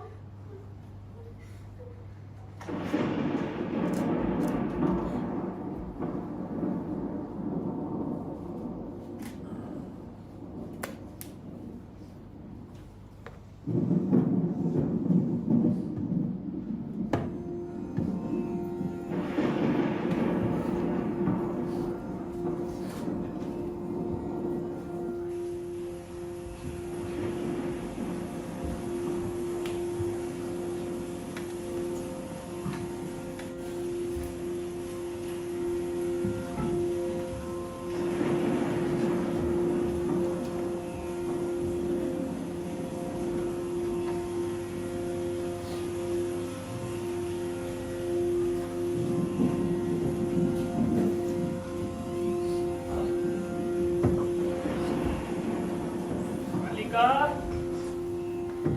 ओ मलिका, कौन है? मैं हूँ मातुल। देखो वर्षा ने क्या गति की है मातुल की। अरे मातुल, आप यहाँ ऐसी वर्षा में? हाँ, इस वर्षा से बचने के लिए तुम्हारे घर के सिवा और कोई शरण नहीं थी। सोचा जो हो मातुल के लिए तुम आज भी वही मलिका हो। ये जानता कि राजप्रसाद में रहकर अपना पांव तोड़ बैठूंगा तो कभी ग्राम छोड़कर ना जाता। ये तुमने घर की क्या व्यवस्था कर रखी है?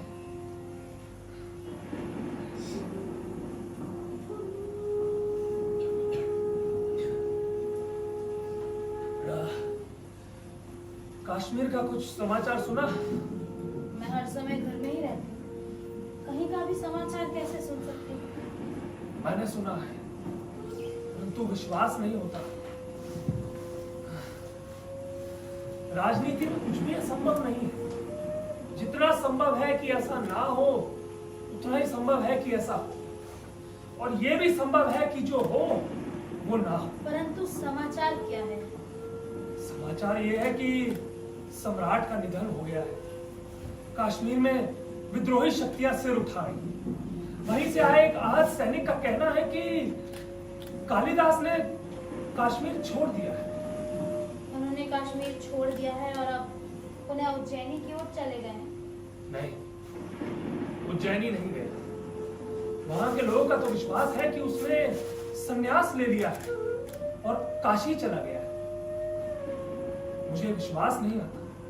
उसका राजधानी में इतना मान है, यदि कश्मीर में रहना संभव नहीं था तो सीधे राजधानी चले जाना चाहिए था। परंतु असंभव भी तो नहीं है। मैं सोचता हूं, मैं जो कुछ समझता हूं, सत्य सदा उसके विपरीत होता है। मैं सदा झूठ होता हूं। अब इससे तुम निष्कर्ष निकालो कि सत्य क्या हो सकता है, कि उसने संन्यास लिया है या नहीं लिया। मेरा तो यही विश्वास है कि उसने संन्यास नहीं लिया। इसलिए सत्य यही होना चाहिए कि उसने संन्यास ले लिया है और काशी चला गया है। नहीं, ये सत्य नहीं हो सकता। मेरा हृदय से स्वीकार नहीं करता। मैंने तुमसे क्या कहा था कि मैं जो कहूंगा सत्य सदा उसके विपरीत होता है। इसलिए मैं कुछ भी नहीं कहता। वो काशी गया है तो भी मैं झूठा हूं और नहीं गया तो भी झूठा हूं। ये तो ठीक है।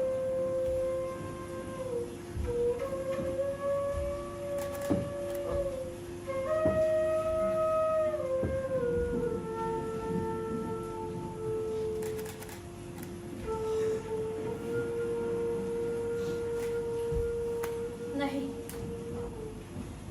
तुम काशी नहीं गए। तुमने संन्यास नहीं लिया। मैंने इसीलिए तो तुमसे जाने के लिए नहीं कहा था। मैंने इसलिए भी नहीं कहा था कि तुम जाकर कहीं का शासन भार संभालो। फिर भी जब तुमने ऐसा किया तो मैंने तुम्हें शुभकामनाएं दी। यद्यपि तुमने मेरी वो शुभकामनाएं ग्रहण नहीं की।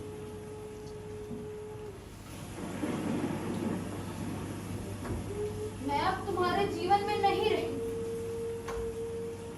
परंतु तुम मेरे जीवन में सदैव बने रहे हो। मैंने कभी भी तुम्हें अपने से अलग नहीं होने दिया।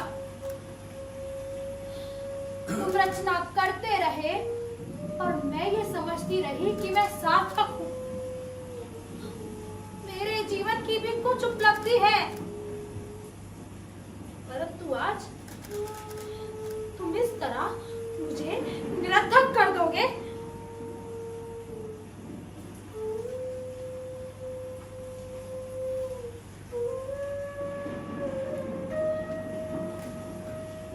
इस जीव को देखते हो,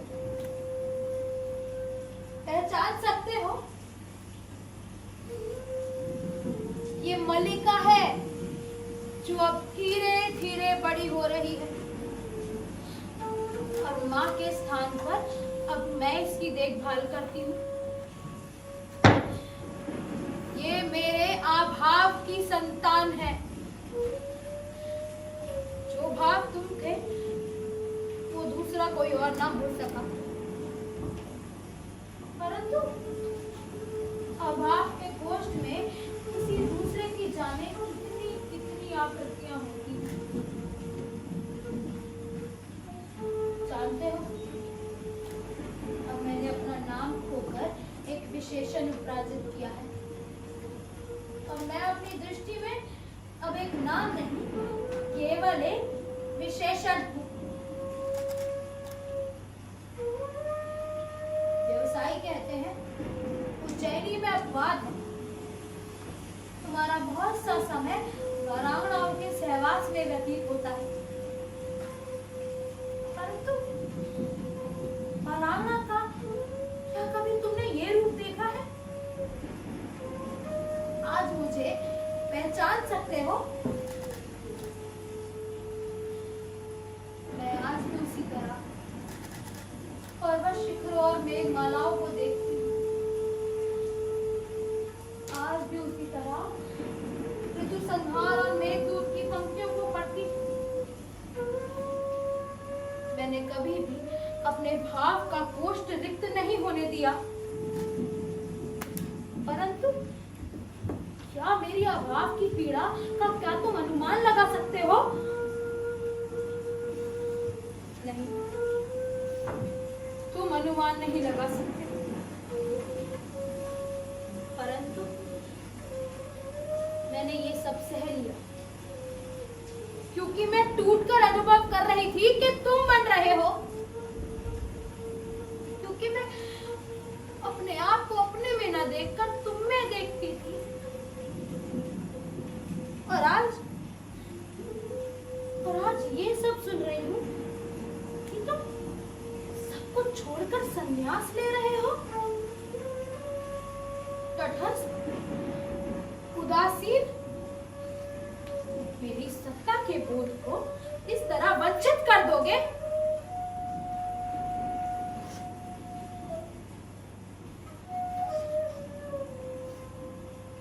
आज भी वही आषाढ़ का दिन है, उसी तरह मेघ गरज रहे हैं, वैसे ही वर्षा हो रही है। मैं भी वही हूँ, उसी घर में, परंतु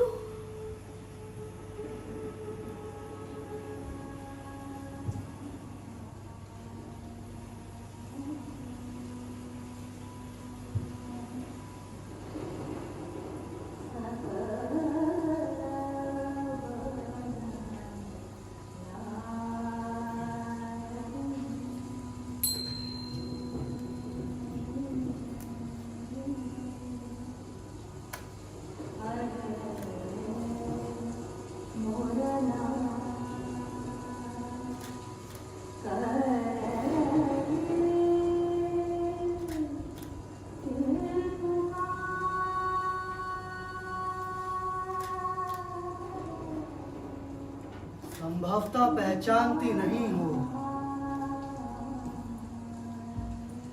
और ना पहचानना ही स्वाभाविक है, क्योंकि मैं वो व्यक्ति नहीं हूं जिसे तुम पहले पहचानती रही हो।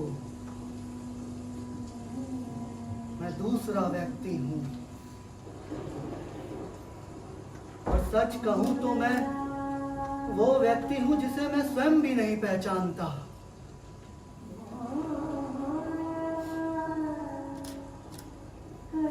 इस प्रकार जड़वत क्यों खड़ी हो? मुझे देखकर बहुत आश्चर्य हुआ। आश्चर्य? मुझे तो विश्वास ही नहीं हो रहा कि तुम हो और मैं जो तुम्हें देख रही हूँ, मैं ही हूँ। देख रहा हूं कि तुम भी वो नहीं हो। सब कुछ परिवर्तित हो गया है। यह संभव है कि परिवर्तन केवल मेरी दृष्टि में ही हुआ हो। मुझे विश्वास नहीं होता कि ये स्वप्न नहीं है। नहीं, ये स्वप्न नहीं है। ये यथार्थ है कि मैं तुम्हारे सामने यहाँ हूँ। दिनों की यात्रा करके थका हारा, टूटा बिखरा यहाँ आया हूँ कि एक बार यहाँ के यथार्थ को देख लूं। तुम सचमुच पहचाने नहीं जाते। और तुम भी कहाँ पहचानी जाती हो? ये घर भी कितना बदल गया है। और मैं आशा कर रहा था कि मैं जब भी यहाँ लौटूं, सबका सब वैसा ही होगा, ज्यों का त्यों यथास्थान। परंतु कुछ भी तो यथास्थान नहीं है। तुमने सब कुछ बदल दिया है। सब कुछ बदल दिया है तुमने। मैंने नहीं बदला। जानता हूं कि तुमने नहीं बदला, परंतु मल्लिका, मैंने ये कभी नहीं सोचा था कि ये घर भी कभी मुझे अपरिचित लग सकता है। और तुम भी मुझे अपरिचित लग रही हो। आर्य मातुल से आज ही पता चला कि तुमने कश्मीर छोड़ दिया है। हाँ, क्योंकि सत्ता और प्रभुता का मोह छूट गया है। आज मैं उस सब से मुक्त हूं जो वर्षों से मुझे कसता रहा है। कश्मीर में लोग सोचते हैं कि मैंने संन्यास ले लिया है, परंतु मैंने संन्यास नहीं लिया। यहाँ की एक एक वस्तु के रूप और आकार का स्मरण है मुझे। कुंभ, कुशा, दीपक, गेरू की आकृतियां और तुम्हारी आंखें। जाने के वक्त तुम्हारी आंखों का जो रूप मैंने देखा था वो आज तक मेरी स्मृति में अंकित है, और मैं बार बार अपने को विश्वास दिलाता रहा कि मैं यहाँ जब भी लौटूंगा सब कुछ वैसा ही होगा। परंतु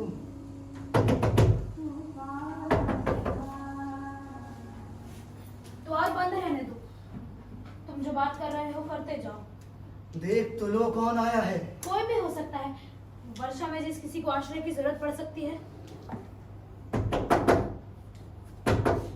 हर समय द्वार बंद, हर समय द्वार बंद। कौन था ये? मैंने कहा ना, कोई भी हो सकता है। मुझे इसका स्वर बहुत विचित्र सा लगा। तुम यहाँ के संबंध में बात कर रहे हैं। मुझे लगा जैसे मैं इस स्वर को पहचानता हूँ, जैसे यहाँ की एक एक वस्तु की तरह ये भी किसी परिचित स्वर का बदला हुआ रूप है। तुम थके हो और अस्वस्थ हो, बैठकर बात करो।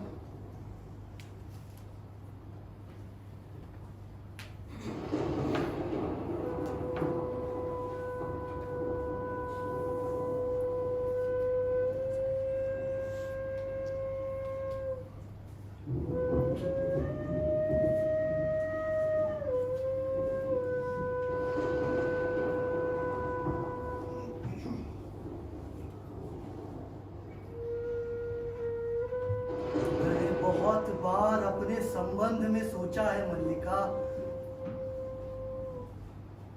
और बहुधा इस निष्कर्ष पर पहुंचा हूं कि अंबिका ठीक कहती थी। मैं यहां से क्यों नहीं जाना चाहता था? इसका एक कारण यह भी था कि मुझे खुद पर विश्वास नहीं था। मैं नहीं जानता था कि अभाव और भर्त्सना का जीवन व्यतीत करने के अनंतर उस सम्मान और प्रतिष्ठा के वातावरण में जाकर मैं कैसा अनुभव करूंगा। मन में कहीं यह आशंका भी थी कि वो वातावरण मुझे छा लेगा, और यह आशंका निराधार नहीं थी।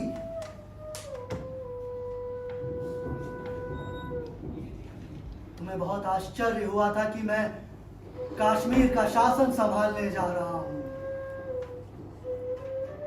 तुम्हें यह बहुत अस्वाभाविक सा लगा होगा, परंतु मुझे इसमें कुछ भी अस्वाभाविक सा नहीं लगता। अभावपूर्ण जीवन की वो एक स्वाभाविक सी प्रतिक्रिया थी।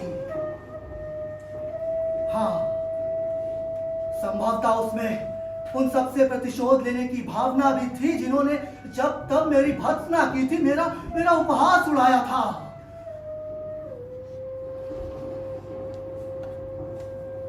परंतु मैं जानता था कि मैं सुखी नहीं हो सकता। मैं बार बार अपने को विश्वास दिलाता रहा कि न्यूनता उस वातावरण में नहीं, न्यूनता मुझ में है। यदि मैं खुद को बदल लूं तो मैं सुखी हो सकता हूं, परंतु ऐसा ना हुआ। ना ही मैं खुद को बदल सका और ना ही मैं सुखी हो सका। हाँ, अधिकार मिला, सम्मान बहुत मिला। मैंने जो कुछ लिखा उसकी प्रतिलिपियां पूरे देश भर में पहुंच गई, परंतु मैं सुखी नहीं हुआ।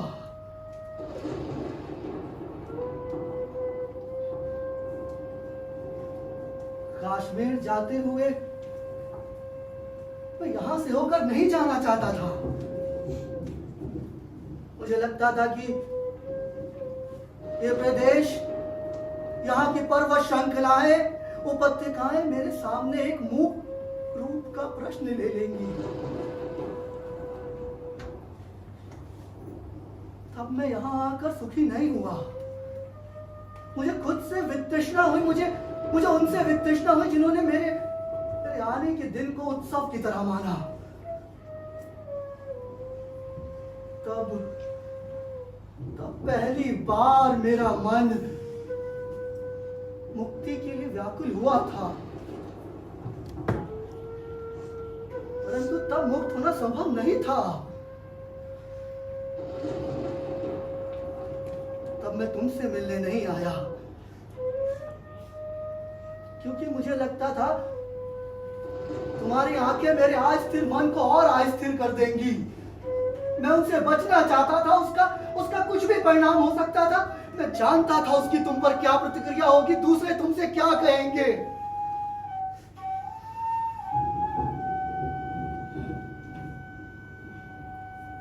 फिर भी एक संबंध में निश्चित था कि तुम्हारे मन में कोई विपरीत भाव नहीं आएगा,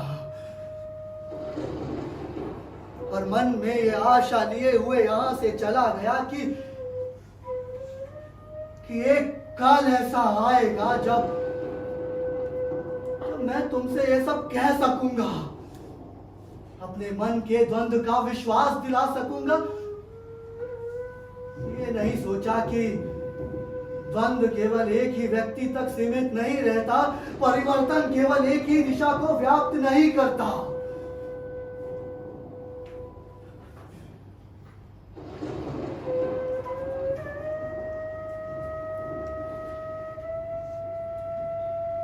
लोग सोचते हैं कि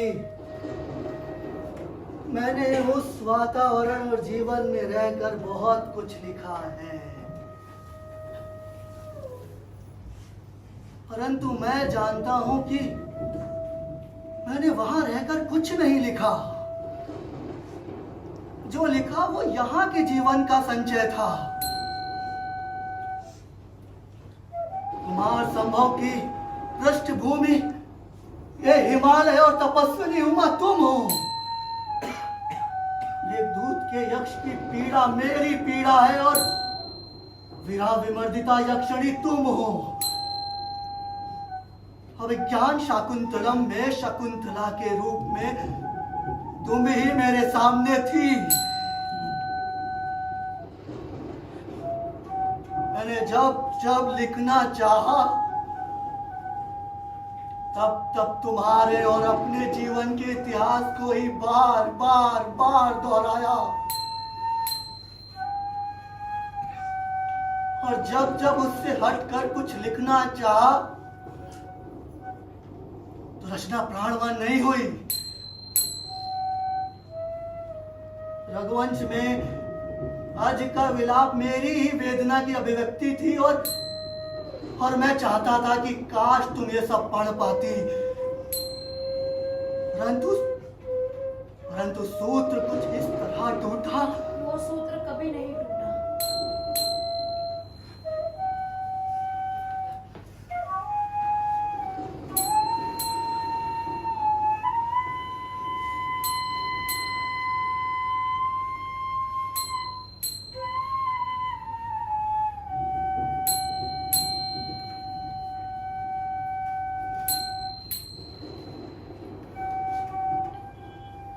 मेघदूत, तुम्हारे पास ये मेघदूत की प्रतिलिपि कैसे पहुंच गई? मेरे पास तुम्हारी सब रचनाएं हैं। हाँ, तो तुम्हारे पास मेरी सब रचनाएं हैं, परंतु वो यहाँ कैसे उपलब्ध हुई? तो जैनी के व्यवसायियों से मैंने कहकर मंगाई थी। और उनके पास से ये प्रतिलिपि तुम्हें मिल जाती थी? वर्ष 2 वर्ष में कहीं एक प्रतिलिपि मिल पाती थी। और इनके लिए द्रव्य? वर्ष 2 वर्ष में कहीं एक प्रतिलिपि मिलती थी तो धन एकत्रित करने के लिए बहुत समय लगता।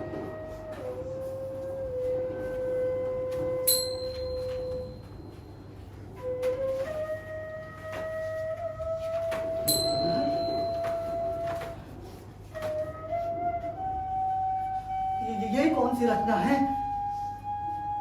ये तो कोरे प्रश्न है। ये पन्ने मैंने अपने हाथों से सिए थे। हाँ, सोचती थी तुम राजधानी से आओगे तो तुम्हें भेंट में दूंगी, कहूंगी कि इस पर अपने सबसे बड़े महाकाव्य की रचना करना।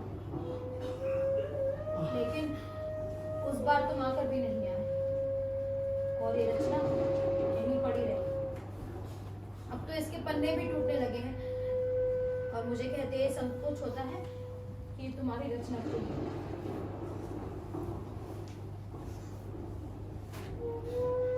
तुमने ये प्रश्न अपने हाथों से बनाए कि मैं इन पर एक महाकाव्य की रचना करूं?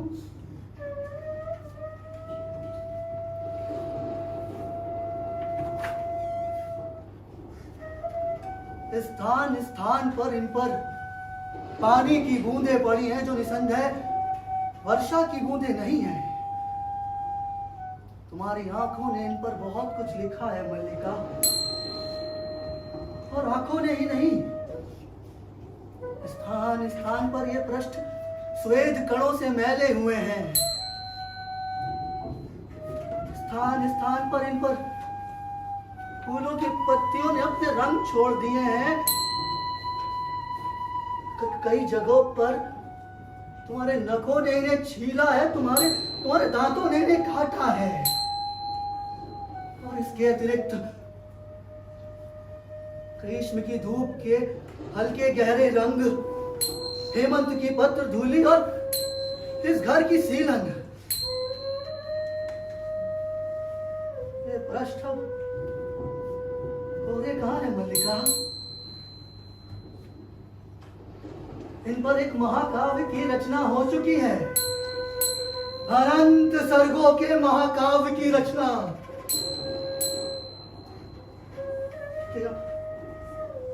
क्या इन पर अब भी कुछ नया लिखा जा सकता है?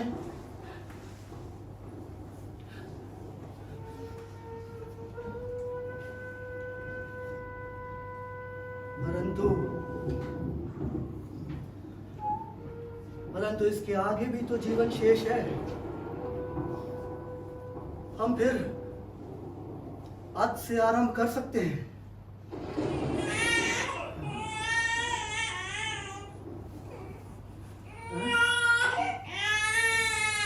मल्लिका, ये किसके रोने का स्वर है? ये मेरा वर्तमान है। ये तो तुम्हारा वर्तमान है।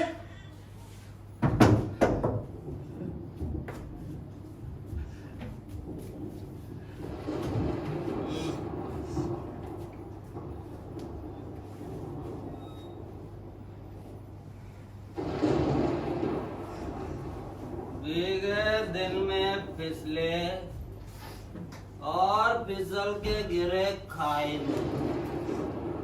कितनी बार कहा है भैया विलोम, इतने ऊंचे मत चढ़ा करो, परंतु ये भैया विलोम क्यों मानने लगे?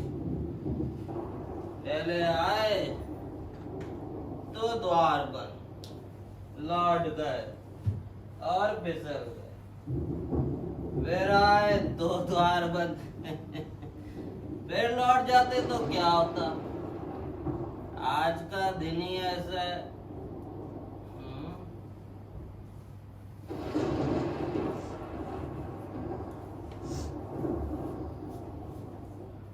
ना जाने आंखों को क्या हो गया। कभी परिचित आकृति भी बहुत अपरिचित लगती है और कभी अपरिचित आकृति भी बहुत परिचित। अभी इतनी परिचित आकृति है और मैं इसे पहचान नहीं पा रहा हूँ। आकृति तो पुरानी सी लगती है और ये व्यक्ति नया सा। क्यों बंधु, तुम मुझे पहचानते हो? आकृति बदल गई है परंतु व्यक्ति आज भी वही हो। शब्द भी परिचित है और अर्थ भी।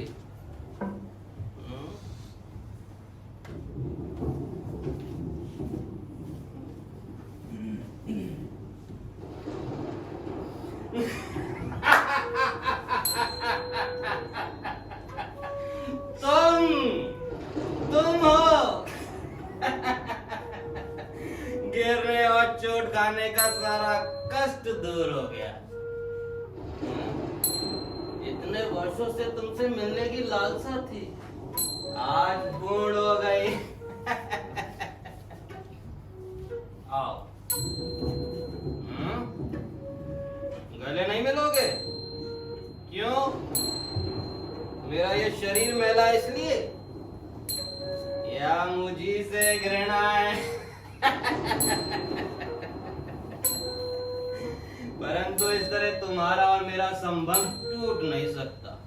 तुमने कहा था ना कि हम दोनों एक दूसरे के बहुत निकट पड़ते हैं, नहीं कहा था? मैं तो समझता हूँ कि अब हम दोनों एक दूसरे के और भी निकट पड़ते हैं।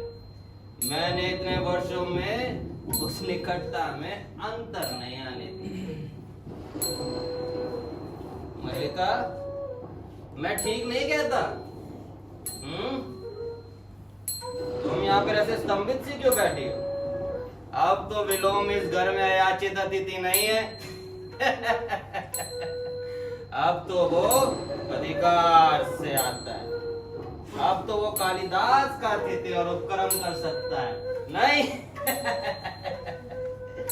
तुमने कालिदास के अतिथि का उपक्रम नहीं किया? क्यों? वर्षों में एक व्यक्ति आया है और उसका अतिथ्य संस्कार ना हो? तुम तो जानती हो ना, कालिदास को इस प्रदेश के हरिण शावकों का कितना मोह है। कालिदास, एक हरिण शावक इस घर में भी है। तुमने मल्लिका की बच्ची को नहीं देखा? उसकी आंखें किसी हरिण शावक से कम सुंदर नहीं है। और जानते हो अष्टावक्र क्या कहता है? क्या कहता है? अरे विलोम, अरे विलोम, तुम नहीं चाहती कि कालिदास जाने की अष्टावक्र क्या कहता है? परंतु मुझे उसकी बात पे तनिक भी भरोसा नहीं होता। मैं तो चाहता हूँ मेरा मित्र कालिदास ही स्वयं देख के बता दे कि क्या बच्ची की आकृति सचमुच विलोम से मिलती है। कालिदास, आओ, मैं तुम्हें ले चलता हूँ। यहाँ से चले जाओ विलोम। चला जाऊं? इस घर से ही या ग्राम प्रांतर से ही? सुना है शासन बहुत बली होता है, प्रभुता में सामर्थ्य होती है। मैं कह रहा हूँ यहाँ से चले जाओ क्योंकि विलोम। तुम लौट आए हो इसलिए, क्योंकि आज तुम्हें छोड़ी हुई भूमि अपनी प्रतीत होने लगी है, क्योंकि तुम्हारा अधिकार शाश्वत है। तुम ही तुम हो और कोई नहीं है। परंतु कालिदास, समय निर्दय नहीं है, उसने औरों को भी अधिकार दिए हैं, औरों का भी निर्माण किया है। वो धूप और नुएद लिए घर की दहली पर रुका नहीं है। तुम्हें उसके निर्माण से भी तृष्णा होती है, क्योंकि आज जहाँ पर तुम खुद को देखना चाहते हो, देख नहीं पाते। कालिदास, तुम भी स्तंभित से खड़े हो गए? ठीक है, तुम चाहते हो कि मैं यहाँ से चला जाऊं, मैं चला जाता, परंतु इसलिए नहीं कि तुम मुझे आदेश देते हो, परंतु इसलिए क्योंकि आज तुम यहाँ पर अतिथि हो और अतिथि की बात का मान होना चाहिए। मल्लिका, ध्यान रखना कि कालिदास के अतिथि और उपक्रम में कोई कमी न रहे। जो अतिथि वर्षों में आया है, ना जाने फिर कब आएगा, है ना? ये तृष्णा होती है अतिथि का उपक्रम करना। मल्लिका,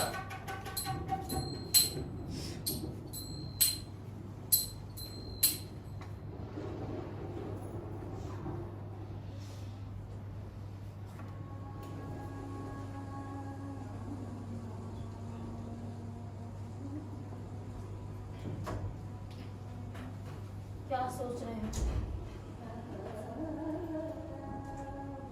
सोच रहा हूँ कि वो ऐसा ही एक आषाढ़ का दिन था। ऐसे ही घाटी में मेघ भरे थे और आज समय अंधेरा हो आया था। मैंने घाटी में एक आहत हरिण को देखा था और उठाकर यहाँ ले आया था। तुमने उसका उपचार किया था। और भी तो कुछ सोच रहे हो? हाँ, पर सोच रहा हूँ कि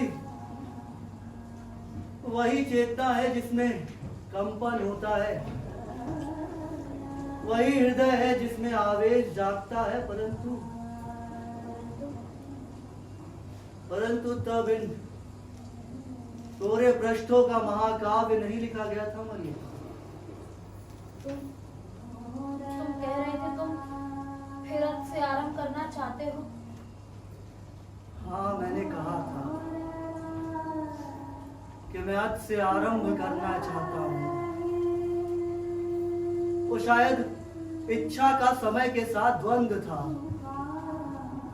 परंतु देख रहा हूँ कि समय अधिक शक्तिशाली है, क्योंकि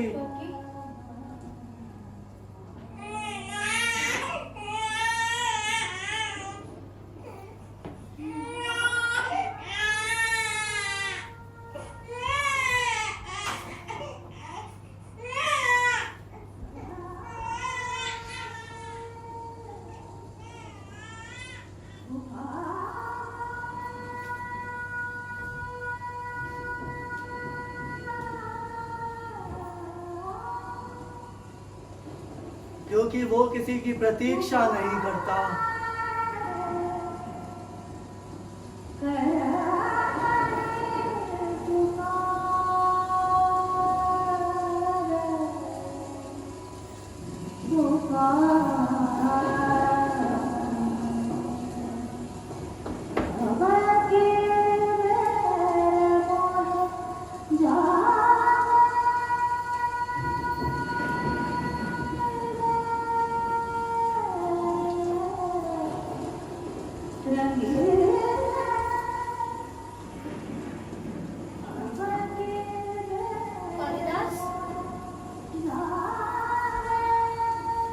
कालिदास, कालिदास, कालिदास।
पवन सैनी, रक्षा शेख, रविचंद्र, प्रगति जायसवाल,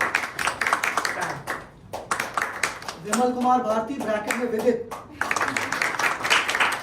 एनी भारद्वाज, हरमीत कौर, अफशा शेख, हैप्पी मिडडे, आशा परिजा, वर्षिप प्रतीक। और हमारे साथ म्यूजिक पे थे सिद्धांत सैनपर, एंड लाइट पे आशुतोष कुमार, कैमरा पे अश्विन चैटर्जी, म्यूजिक टीम में इतना प्यारी धुन जो आप सुन रहे थे बांसुरी द्वारा, वो थे हमारे आदर्श और अभिषेक आनंद। इसके अलावा इसके अतिरिक्त और भी हमारे बैक स्टेज में टीम थी, रुद्रेश,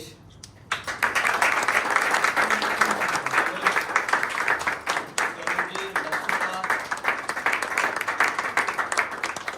खुशी, अमृत, ऋषभ, इसका नाम मैं भूल गया हूँ, सॉरी, माफी चाहूंगा। एक नाम रह गया। हाँ, बच्चे बताने। हाँ, सोना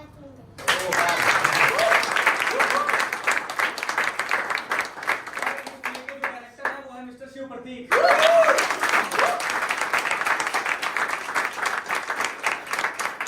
इस play का डायरेक्टर नहीं हूँ, मैं हमेशा कहता हूँ सो कॉल्ड डायरेक्टर, नाम लिखना पड़ता है, डायरेक्टर कौन से लिख देते हैं हम लोग। I am just the actor और सिर्फ एक्टिंग का कोच बनने जा रहा हूँ, मैं सिखाता सिर्फ एक्टिंग ही हूँ, क्योंकि मैं ज़्यादा लाइट्स नहीं जानता हूँ, मैं ज़्यादा म्यूजिक नहीं जानता हूँ, ना ब्लॉकिंग जानता हूँ, कुछ नहीं जानता हूँ एज अ डायरेक्टर में, क्योंकि मुझे आता ही नहीं है, मैं सिर्फ एक्टर और एक्टिंग का टीचर ही हूँ। और ये हमारा थिएटर ग्रुप, साथ साथ एक्टिंग इंस्टीट्यूट भी कह सकते हैं, so called but theatre group है, जहाँ पर ये सारे जो आपको कलाकार दिख रहे हैं, ये सब इनमें से काफ़ी लोग नए हैं जो कि पहली बार स्टेज पे परफॉर्म भी कर रहे हैं, जैसे कि अफशा और वहाँ से रक्षा,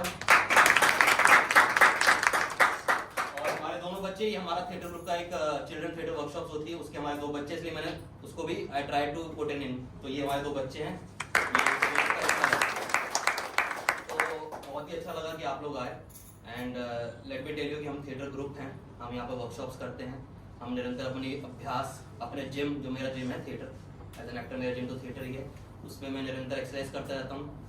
बाइसेप्स की जगह मैं वॉइस की कर लेता हूँ, ट्राइसेप की जगह कभी एक्सप्रेशन की कर लेता हूँ, तो वही हम ग्रुप चला रहे हैं, उनको भी वही मैं सिखाता हूँ थोड़ा बहुत।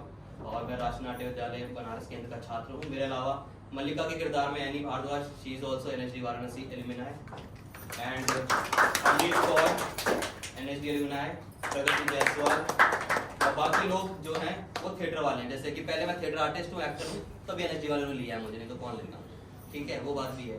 तो इन शॉर्ट बहुत अच्छा लगा, एक बहुत चैलेंजिंग नाटक था हमारे लिए, हमने सोचा कि बहुत कैसे शॉर्ट में कर सकते हैं चीज़ों को, आपको बोर ना करते हुए, क्योंकि मेरा मानना है कि we are playing for audience only, हम अपने लिए प्ले नहीं करते। अगर आपको अच्छा लगा तो हमारी जीत है, और मैं चाहे कितना अच्छा हम लोगों ने किया, अगर नहीं अच्छा लगा तो हम दोबारा परिश्रम करके we will go ahead and try to become more better and better every day.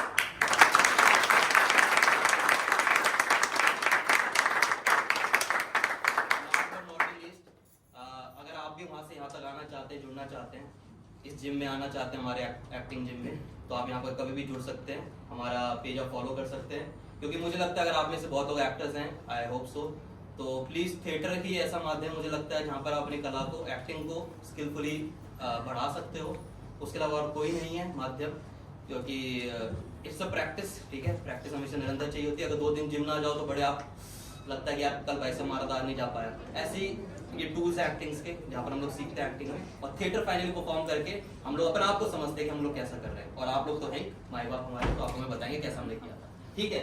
Last but not least, last है कि हम ये एक NGO भी है, कि हम लोग NGO फॉर्म है, Nateshwar art and cultural foundation. हम लोग यहाँ पर गरीब बच्चों की कोशिश करते हैं ऑल ओवर इंडिया में, स्पेशली दिल्ली में, कि जो कला से जुड़ना चाहते हैं, कल्चर चीज़ों से जुड़ना चाहते हैं, गरीब बच्चों से या पिछड़े वर्ग से, उनको आगे बढ़ाने का प्रयास करते हैं। अगर आपको नाटक अच्छा लगे, अगर आप चाहते हो हमारे बच्चे या फिर हमारे और लोग हैं जो थिएटर को आगे बढ़ाना चाहते हैं, तो मैं चाहूँगा कि अपनी इच्छा अनुसार बाहर एक कॉन्ट्रीब्यूशन बॉक्स है छोटा सा, अगर आप जो भी अपने इच्छा अनुसार देना चाहें दे सकते हैं, 10 रुपए से लेकर 10 करोड़ तक, उसमें QR कोड भी है, ठीक है। तो थैंक यू सो मच।